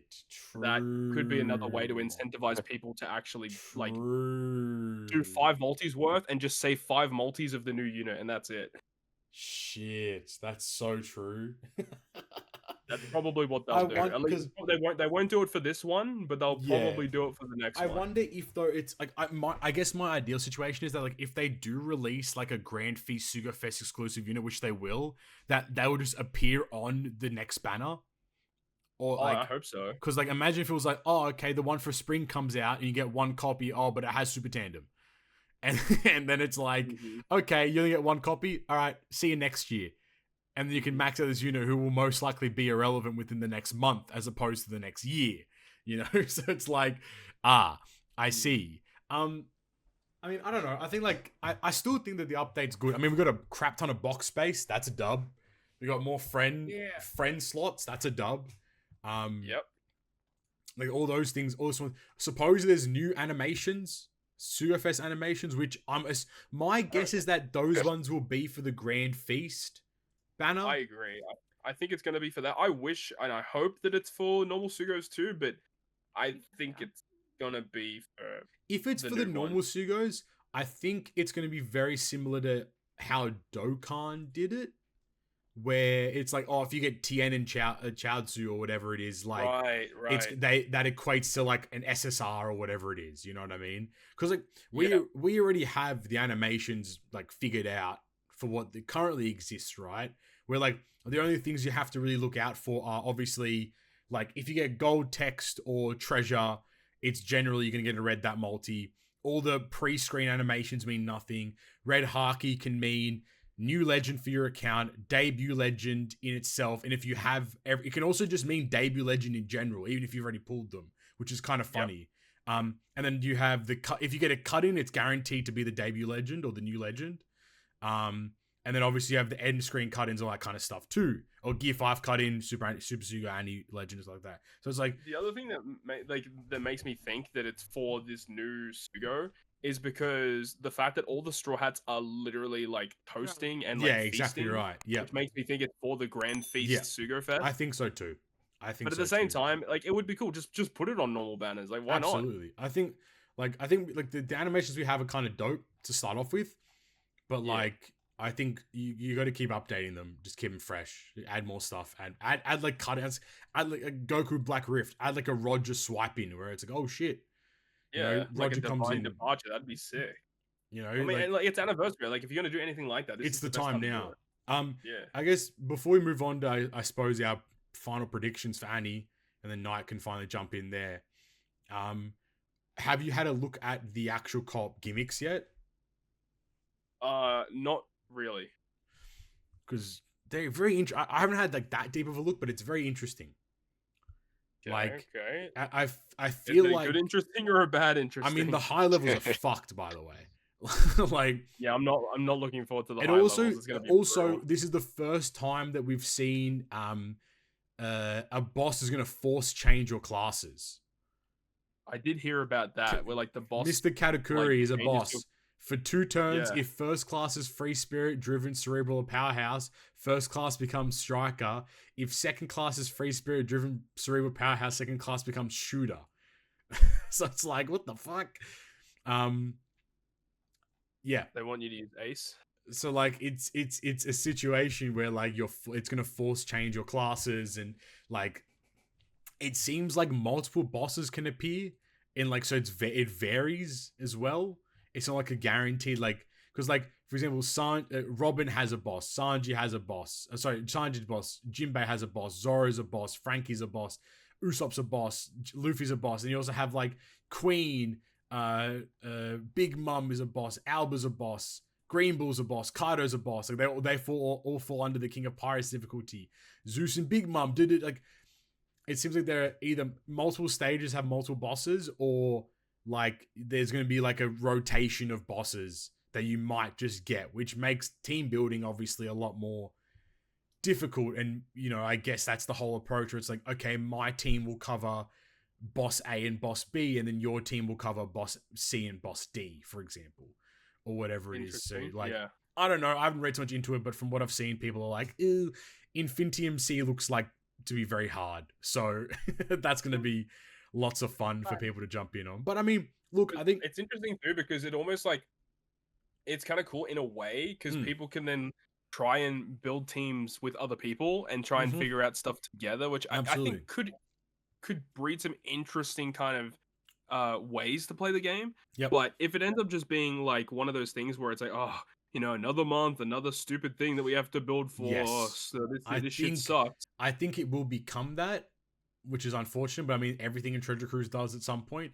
But I think the content for this is going to be so fun. Like, I hope so. Like subscriber streams, or like, you know, doing a thing where it's like you pick a random viewer and like you have to play through the quest, or it's just like, it makes like streaming and like video content so much more fun. Like, I already have an idea. I'm not going to say it on the podcast. I'll tell you later of like a series to do with co-op questing as well. And like I think that would be a ton of fun and that kind of stuff. So it's like, you know, I think that it definitely will open the door to a lot more content. But we've rambled on for quite a while there. I mean, judging from what we've seen so far, what is everyone? I know Chris is in the background there too, so just be wary of spoilers, please. What's everyone's kind of prediction for 10th Annie? Who fucking knows? It could be Egghead. I guess. It could not be Egghead. I don't know. Knight, what do you think? What's your vibe? I was gonna say Egghead. I was gonna say like Awaken Lucci Gear 5. That could be the end of month though. Like that's we're still gonna get an end of month banner as well. So it's like, I don't know. Like I genuinely like, part of me wants to say that it's not anything to do with the anime and it's just like unique characters and stuff, but at the same time, Egghead's making a lot of money. Or at least like Egghead's very popular right now. So like I wouldn't be. I mean, we know there's going to be a Gear 5. We're very aware of that. There's going to be some form of. I think people are saying an Int Gear 5 potentially, which would be kind of crazy, which is very possible. But like other than that, I actually have no idea. Like obviously, like they could rerun a Bonnie somehow. They could. There's a lot more stuff in the future with the anime, especially what the manga is looking at right now. Like there's a lot of stuff that they could do for subsequent parts 2 and 3. I mean, a lore makes a lot of sense at this particular time as well. To do it like a gender bender lore would be kind of crazy too. I mean, the other thing is the tinfoil hat theory about these Chopper Man missions and the requirements that are needed to beat these Chopper Man missions, and people are thinking like maybe this could be what the anniversary is, because one of the conditions says beat with int fighter or int powerhouse characters for one of them. Then the other one says psi cerebral or psi slasher, and then it says dex shooter or dex free spirit. So you got a Zoro, you got a Lucci, and you got a Luffy right there. But like, I don't know if they're gonna do cerebral slasher because that wouldn't be Zoro. That's lore there, right? That's lore. It could be lore. That's a lore. That sounds like a lore then. It could be Rayleigh. It could be Shanks. But then like shooter free spirit, that's a pretty restricted one. Usopp, like, it's time. Usopp, Annie Legend. Frankie, I know. You've got Ace, Stussy, I guess, maybe. There's not a lot. And then like Int Fighter Powerhouse, I think that's going to be Luffy. I think Gear 5 Luffy will be Int Fighter Powerhouse. It makes perfect sense with the Vegapunk legend that we just got that changes the secondary powerhouse class. Yeah, that's yep. It falls in line quite well. You're very right. That's very, very true. But yeah, I don't know. Like if it's like Psi Cerebral Slasher, what if they did like a Zoro Mihawk character or something? Oh, like shit. That'd be kind of neat, maybe. Oh shit, okay. They're gonna do anime Van Ogre for shooter. Ooh, Van Ogre, I would love a Van Ogre. I mean, look, also, I think it's been in the anime now. If we're looking at like what they've currently done with the how they've added Kuzan and Akainu and now Kizaru as 20 cost Pirate Rumble characters, we could, I mean, I doubt it, but you could potentially see 6+ for all those units as well. Kuzan, definitely for sure, has already seen light in the anime. I think in the anime right now, Kizaru is approaching Egghead, I think it was seen as. And Akainu's also been shown in the anime as well. So it's like, there's definitely a possibility that those three, or at least one of them, will have something to do in this anniversary as well. Because like... Oh, what was your idea, Carissa? Oh, you know what would be really cool is a 6+ Straw Hat crew, and the 6+ artwork is Egghead out. I think they could do a V1 Straw Hats, like 6+. That'd be dope as hell. Just for the sake of it. Like do that or side Straw Hats. Like V2 or V1, yeah, absolutely. I think both of them would be. Either way, yeah. Oh my god, imagine V2 6+ Straw Hats. Oh my god. I know, right? That'd be so sick, right? That'd be so good. That'd be so good. That final tap would go crazy. Bruh, they probably wouldn't even have to change it, to be fair. Just add like an extra 0.1. Yeah, just add an extra the same unit with a different artwork, yeah. It'd still go hard. Or just change their colors even. That'd be kind of exciting. It's like that actually, too. yeah. But then that means you're gonna get another. Yeah, I was Straw Hat gonna. Crew As soon as I matchup. said that, I was like, ugh, side grade, no Screw thanks. that. Look, like I don't know, like I guess like.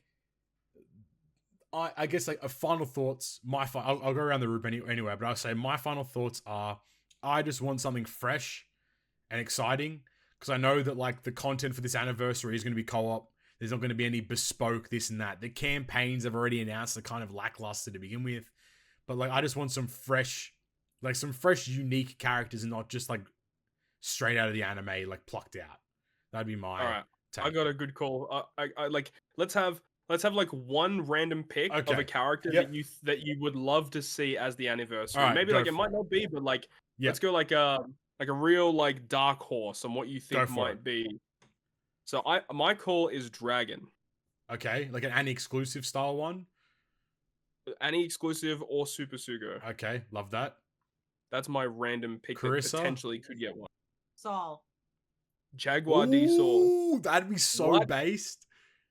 That'd be crazy. That'd be I kinda don't know about based. that one, but It's so sure. perfect with your dragon. Yeah, I guess. Nite, what do you think? That's kind of hard. Yeah, Yamato. yeah, there we go. Haven't got Yeah, many of there we those. go. Yamato. Yamato? her in a No, while. don't say that. Don't say that. Done with Pick a that. real one. Hey, man. she. Let's go with Kuma. Okay. Okay. I I think like it. I like Kuzan. I think the Kuzan that Henry Thurlow animated, like I think that would be the one that they're going to capture pudding. Fuck Flame, by the way. Invading Whole Cake Island. Yeah. I think Where that one. Cracker gets absolutely clapped. Yeah, that's funny as. I think like Cracker language. I'm down. Honestly, I'm low key down for a Cracker like a Cracker versus Kuzan legend would be so like weird, but like it'd be kind of dope at the same time, you know. But I think a Kuzan like that would be cool as hell. Even if it's a 6+ of like the Pirate Rumble Kuzan, I'd be super down for. Yeah. It.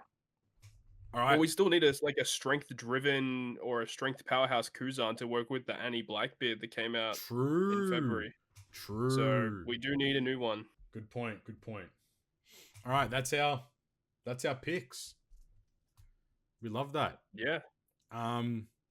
That's really it for the episode. I don't think there's much else to talk about. I know we not many timestamps this week. Yeah, we haven't got Peeps. really a hell of a lot to talk about this week. Look, just get ready for a big Annie app. That's all I'm going to say. We might even live Yeah. stream it. I don't know. Let us know down below. And also, while you're there, make sure you go hit the like button, hit the subscribe button. Helps us out a great deal. And also hit the join button. Plenty of different tiers. Yeah, potentially, if you want to. Plenty of different price points. You know, you can be kind of like the cool people that I'm going to read out right now if I can find my list of them. You know, you could be like our GGP producer of Alexander Wisniewski, our perfect member of Bryan, Kisa, McDermott, our great members of MyDrunkenMoneky, Cswins, and our good members of Ryoiin, Stump D, Gacha, Red Halo, Dr. E Recshin, Wankafella, Schallo, Derry Jackson, and of course, as we mentioned last episode, our new member of Kiri Karasu. Thank you guys Shout for out to those guys. the continued support on the potty. We do greatly appreciate it. Carissa, On the potty. on the potty. Body. Carissa, while That's you're still crazy. here, if you're still here, what are they commenting Okay. down below? Ramen. Ramen on the in the comment section down below if you made it this far. And you know, from everyone's favorite section into the shadow, it's into everyone's actual favorite section. It is the Q&A. The Q&A. Oh, I feel so good. Night's back, baby. Not a lot of questions this week, but if you have any questions, make sure you send them through to us at GGP Podcast or via our YouTube community tab. First question comes in from Carissa, who says, "What's your favorite song on the new Taylor Swift album, The Tortured Poets Department?" Night, I hear you. You've seen 6,000. Yeah, You've seen I'm- 6,000 copies of. You should have memorized the song. I am the tortured poet. That's my favorite song. I love that for you. That's excellent. The one with Post Malone. All right, that's the one I'm gonna. know. That's the Yeah. one I'm gonna pick as well because I have not. I don't have a girlfriend to look at the album, mate. Like, who do you think I am? Okay. It's like Taylor Swift definitely has better songs than No, the she ones that doesn't. this is not her best album. This is by far Talk to him. Let him know. Yeah, Let him know, bud. best albums, if not the best album. But it I'm is feeling not 22. now. That's my favorite song. That's my favorite Taylor Swift Well- song. You telling me that this one's better than that? I doubt it. if you It find says if the you, mid pack. if you find it's the mid smoking on that mid pack is what she's doing. Oh god, no one clip it. Carissa, if you find me a girlfriend, I'll listen to the album. How about we do that? If you listen to the album, I bet you'll find a girlfriend. I doubt that. I think people are gonna find me less. The amount of times I've said, yeah, I know Taylor Swift, and I'll rattle off like 12 songs, and people are like, why do you know that? You know what I mean? It's not good. Too much If damn. I wasn't a married lady, you would have had my. Yeah, but you are, so you know. I am so sorry. Yeah, that's how I won her heart. I just listened to Taylor Swift for Honestly, 12 hours. yeah, That's how it works. Yeah. That's it. All right. Next question from @Tony T wants. What is your favorite childhood memory regarding gaming, i.e., first gaming console or finishing a game? Our first gaming console was the Dreamcast. Based. Well, okay, no, it wasn't. We had Mario, we had Nintendo, and we had the Super Nintendo. But the one that stands out because my brother and sister are so much younger was the Dreamcast because all three of us could play it, and my dad would steal it to play Crazy Taxi. Crazy Taxi is such a base game. Hell yeah. That's sick. I think my first console I think was like a PlayStation 2. I remember buying it. That one was like sick time because I got like Ratchet and Clank. That game was fucking boring as hell. Yeah. But then out of nowhere, my dad just pulled out a Nintendo 64 and a SNES, and I'm like, what the fuck? Dude just bought it. Damn. So I went back and I played like Donkey Kong Country, and I was like, that shit's cool. I was like, yeah, it's a good game. Dude. Yeah, ahead of its time. Oh, for sure. Donkey Kong Country was dope. And in 64, we had like Mario 64. I didn't really understand Mario 64 at the time, but then like later on in life, like 10 years later, I like went back and I was like, this game is actually really sick. That game was actually ahead of its time. That game went crazy. Yeah, when I was like 8 years old, or like I don't know how old. I think I was maybe like 6 or 8 years old. I was like, what the fuck is this? This makes no damn sense. Now I'm like, whoa, it's Mario 64, dude. That's just cool as hell. But yeah, I think definitely like going and picking up that PlayStation 2 for the first time was probably one of my favorite childhood gaming memories, or playing like Donkey Kong Country and like Super Mario Bros, like that kind of stuff. Hella baller. I remember one when like I've had a lot of gaming consoles like PlayStation 1, PlayStation 2 and stuff, but I remember in high school, I think it was Black Ops 2, Call of Duty Black Ops 2 just released, and me and all my buddies went down to the local EB Games. We went to the midnight release. Yeah. We got our pre-orders. We went home. We played until like 6 o'clock in the morning. We took the day off school the next day. So I think it came out on like a Friday morning. So we took the Friday off of school. We played Call of Duty. Yeah. And then Monday the next week when we all went back to school, one of our classmates like dobbed all of us in for staying at home to play Call of Duty. What? And the teacher got so mad at us. But like we had done all of our work, so it wasn't an issue. Who is that? Who's the snitch? Where are they right now? I hope they're having a bad time. Fucking Braden. Fucking Braden, you dog. Bruh. What a dog. Yeah, that was a classic though. The good old Call of Duty days in high school was so much fun.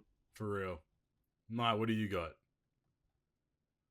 For me, I would probably say like my favorite moment, it was like on PS2, me and my brother, we were playing Lego Star Wars 2, and for the first level of episode 6, there's like this part when you're inside Jabba's palace, so you have to go and get fucking C-3PO and R2-D2, and they're in these little boxes, and there's like this little gray little box that you have to make, and you have to like push it with the buttons, and then you have to hop on the box to hop into the little crate to get R2 and C-3PO down.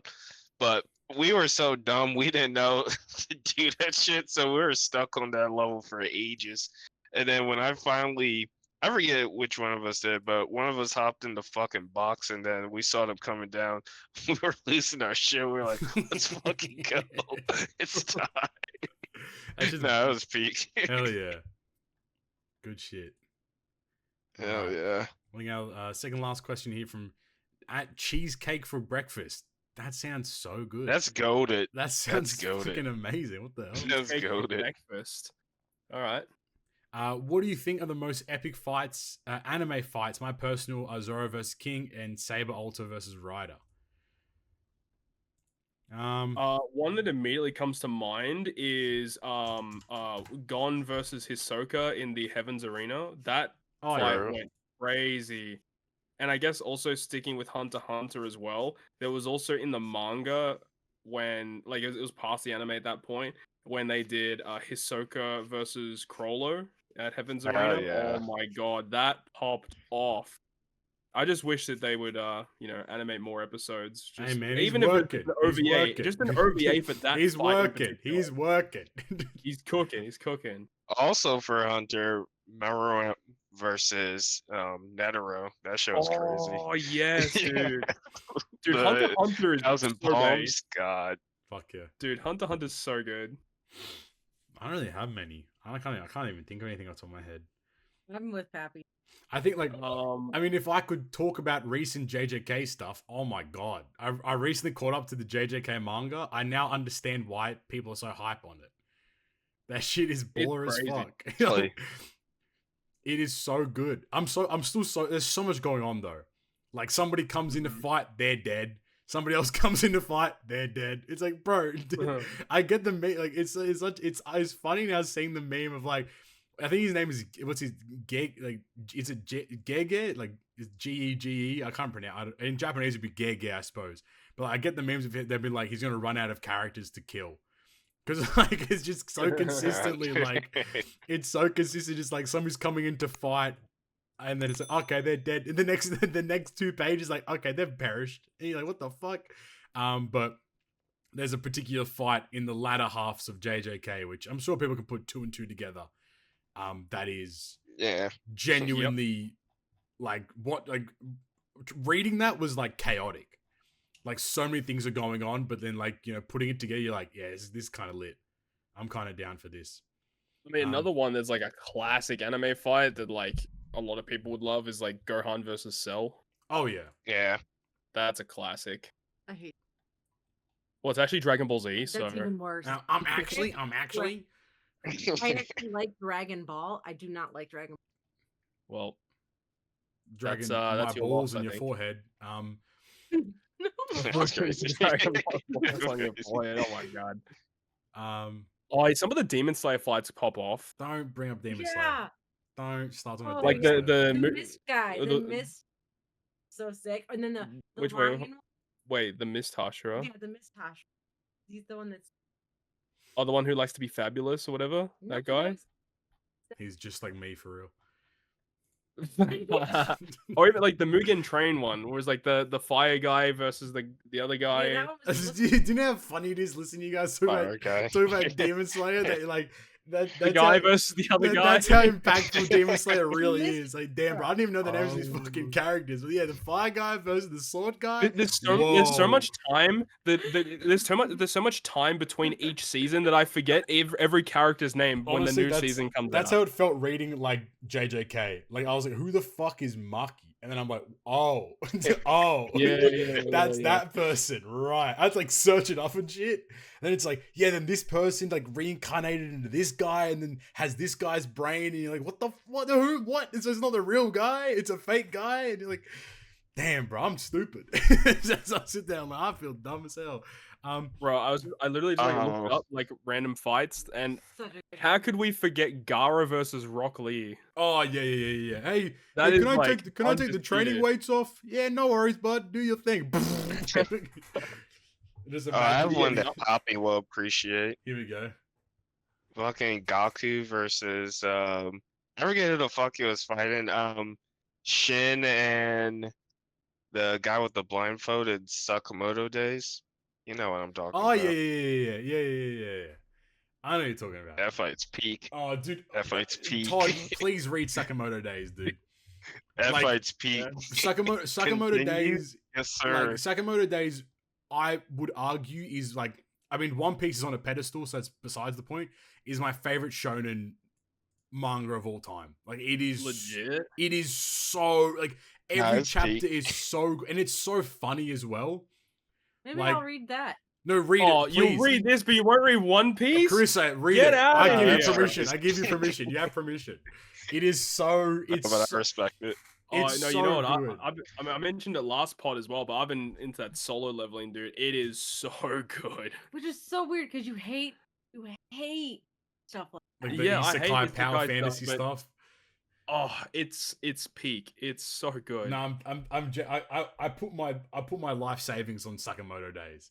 It is so baller. Like it's just so Mhm. funny, and like the recent chapters. Like Nite, have you read the most recent chapter? I haven't read the newest one, but I'm one behind. Like the most recent chapter, like the first 2 pages, I was like, what the fuck? Like they're kind of like, holy fuck, like, that guy's back. Like what the hell? Like Sakamoto Day. I think it's getting close to the climax, like the ending of Sakamoto Days. It seems like. Yeah, I was assuming because I felt like after they find like they already know who has the contract, so Exactly. I You feel know, like they it know should be everything now. ending. Yeah. So it's getting close to the end. But like, I hope, I low-key hope it is getting close to the end because then like, if they animate it, they have like all the source material. Bro, it just, Yeah. oh my god. If Sakamoto Days gets animated, oh, Zui Mama. You know what I mean? Pans down. What? All right, last Hey, yo. question from, I mean, okay, how about your favorite One Piece fight to end that question off with beforehand? Oh. What's your favorite, or what do you think the most iconic One Piece fight is? It's probably. I mean, if you say iconic, Shanks versus the sea monster. Okay, come on. I mean, it's probably. You always smacked it, man. It's probably Luffy versus Lucci. I was gonna say that's probably like one of the. I mean, like you know, hey presto, look what's happening right now. But Or I mean, I should take my boy Luffy versus Katakuri. that Yeah, I was That gonna was- say They that. kind of stuffed it up in the anime with the pacing, but at least they finished the fight really good. I think that was like the taste of like what animation was to come. Because if I remember correctly, the person who animated that animated like Ultra Instinct or something like that when that happened. Or they were like a Dragon Ball Z animator, if I remember correctly. Like they did like the whole like that was such good animation when that happened. That was a sick fight. I think that, or I think I mean, like, for me, like any Zoro fight's baller. So I think low key Zoro versus King might be better than Kaido versus Luffy for me. I agree. Yeah, that fight was kind of crazy. The Queen Yeah. versus Sanji fight was kind of I don't think It was eh. I feel like that was more humorous than Yes. it was like. it was more intense. like coming of age for Sanji to kind of realize who he was. And then Zoro was like, "What's I up?" agree. Zoro was like, "What's up?" He pulled up. Yeah. But I will say some of the scenes when it was Gear 5 versus Kaido went different crazy. gravy.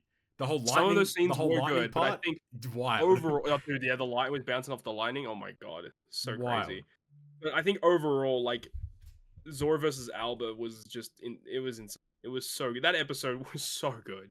The music as well, the little like shing shing at Yeah. the very end of the 2 continue doing like the classic Zoro slash like from I think it's like the Yeah. TV show like with 2 R's.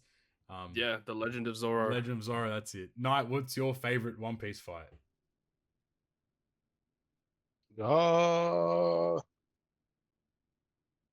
Yeah, I'd Luffy versus probably Foxy. say. Yeah. Luffy, Nah, that's Luffy peak. versus Foxy. Yeah, long ring, long land, bro. Peak, What One about Piece. Bodhi? Brody Jones can get fucked. Oh shit! What that like? I mean, like movie Loki, the Bullet versus Luffy fight, where like Oh, everyone yeah, kind of that teams one. up together. That one. If we're That counting one's movie peak. ones, that one's so bro. Boa hanger, Yeah. fucking sprinting in, kicking his ass. Like, damn, bro. That was wild. Damn, bitch, you move like I love that. Luffy versus Z. Yeah, That one's a peak. that one's Yeah. yeah, love that. No, the one at the end. The one at the end, that one's probably my favorite. Yeah. When they're just fighting, like They're just no brawling powers, it. just They're hockey. brawling it, yeah. Just hockey. That one's peak. Or in peak, Film Red, peak. where we got a small glimpse of Shanks versus the Admirals. Shanks, no, that's unfair. Like Shanks is actually unfair. Like in Shanks film is- Red, like Shanks like zoop, Shanks zoop. has got GTA cheats on or some He shit. actually does, bro. You know as GTA fucking Beckman does, fucking blocking bullets with his fist. Like what are you Oh, he's doing, sick. bud? Ben Beckman. All right. Last question from, I think this is from Kiri Karasu, Dingle Ding Dong. They ask, hey, GGP crew, as always, thanks a lot for the work you do. On the German side, life's a little stressed right now. Me and my wife trying to get pregnant for over a year now, but it just won't happen. Do you guys ever want to, I was going to say, do you guys have any tips? I was going to say, what the fuck? I was like, just a heads up. The guy can't get pregnant. Maybe that might help him. Try. Okay, yo. That's crazy. Do you guys ever want to have kids?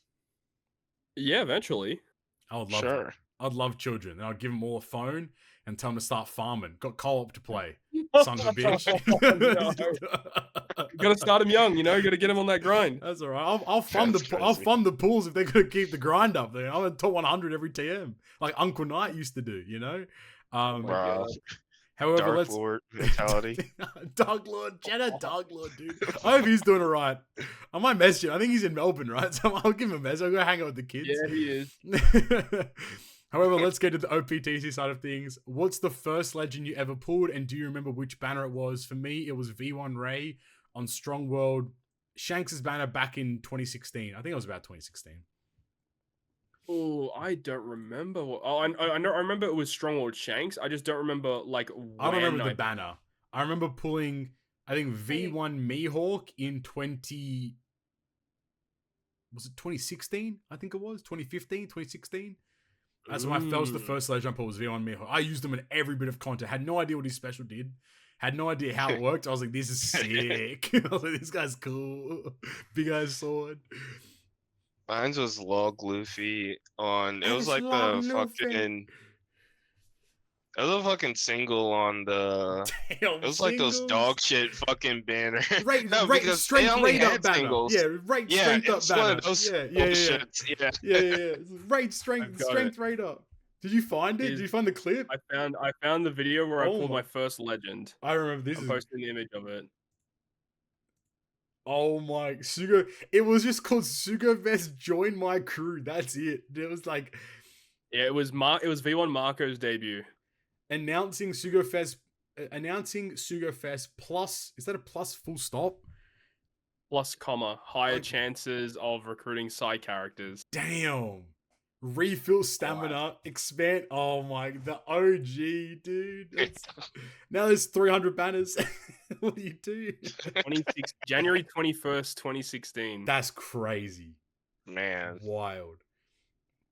If you ever had the opportunity to meet Eiichiro Oda in person, what would you tell/ask him?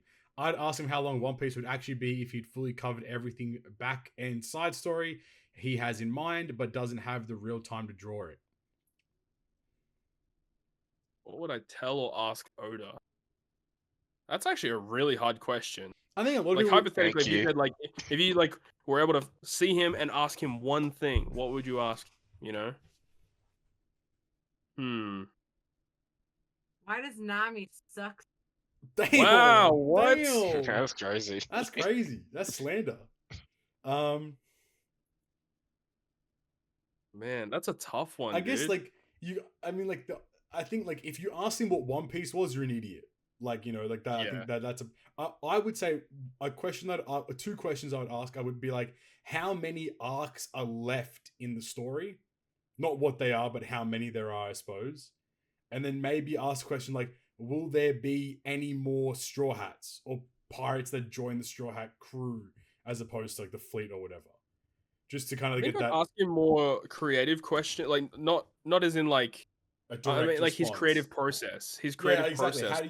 How do you design these arcs? How does the story come about? Like like what's the inspiration? Like how do you come up with a new character that is important to the story? Like, did you have this planned from the beginning? At what point did you think that of a character that would be important? Like something along those lines. Like at what point did you say like, oh, actually, Im is a character that is the actual king of the world government. how did you design that?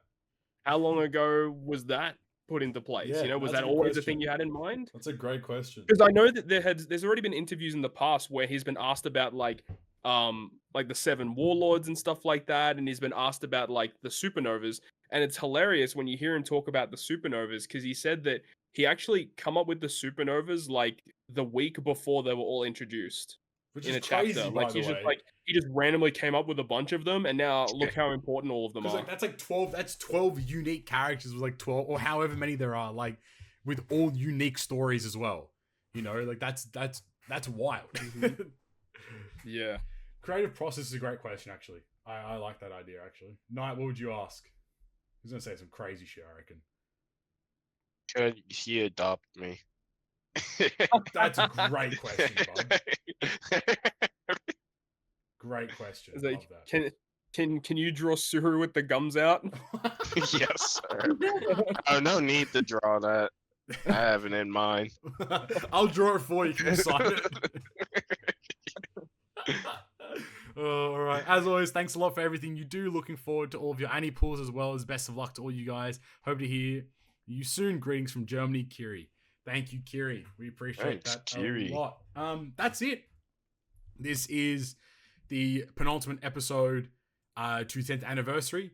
I believe this episode will be out on the 29th of April, Australian time, and then Annie will be out on the 12th. I think it's the 12th of May Australia time, and then we're going to either record we'll probably have to record the 11th because the 12th is going to be a big Yeah, because if we go by normal scheduling, like we might get to a point where we go to record and we don't even have the info yet on what the units do. 'cause exactly. So yeah, I don't even remember last year. Like when did we actually get the unit day info? it was like the day before. It was like 2 days before at most. I remember getting it the day before.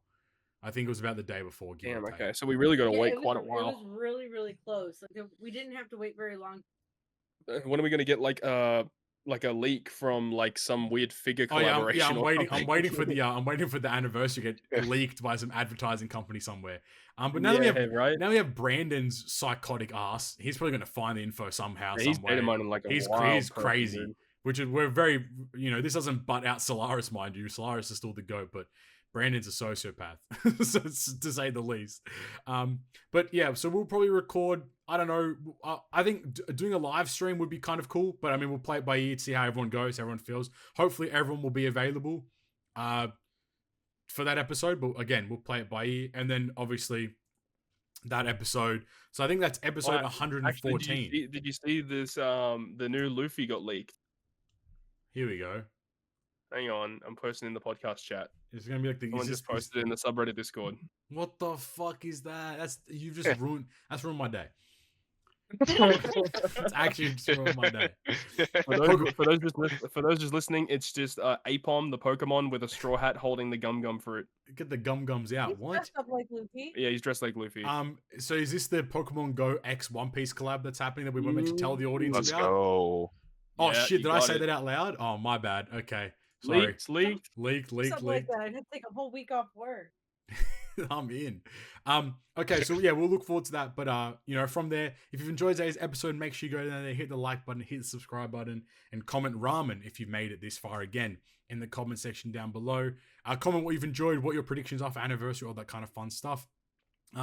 While you're there, you can go to our Linktree link, that is linktr.ee/perfect. All of our socials there. Our Twitter at GGP Podcasts. You can find us on anchor.fm/perfect. We're on all the major streaming platforms, Spotify, Apple Podcasts, Good Podcasts, just to name a few. Continue down there. You can find all of our socials. Make sure you go follow, like, subscribe, everyone. Maybe Knight uploads some 10th Annie pools. I don't know. He might do that. I'm not going to tell him what to do. Oh. So Maybe Flame might. Maybe Flame might. Who knows? So make sure you're subscribed to everyone and support everyone there. I know that Todd and I will definitely be streaming those anniversary pools, to say the least. Part 1 PDs, as always. So look forward to that. But that's it. I've been Captain Papi, Knight, Todd, and Carissa as well. Thank you guys for this episode. Till next time. Peace. Bye. Bye.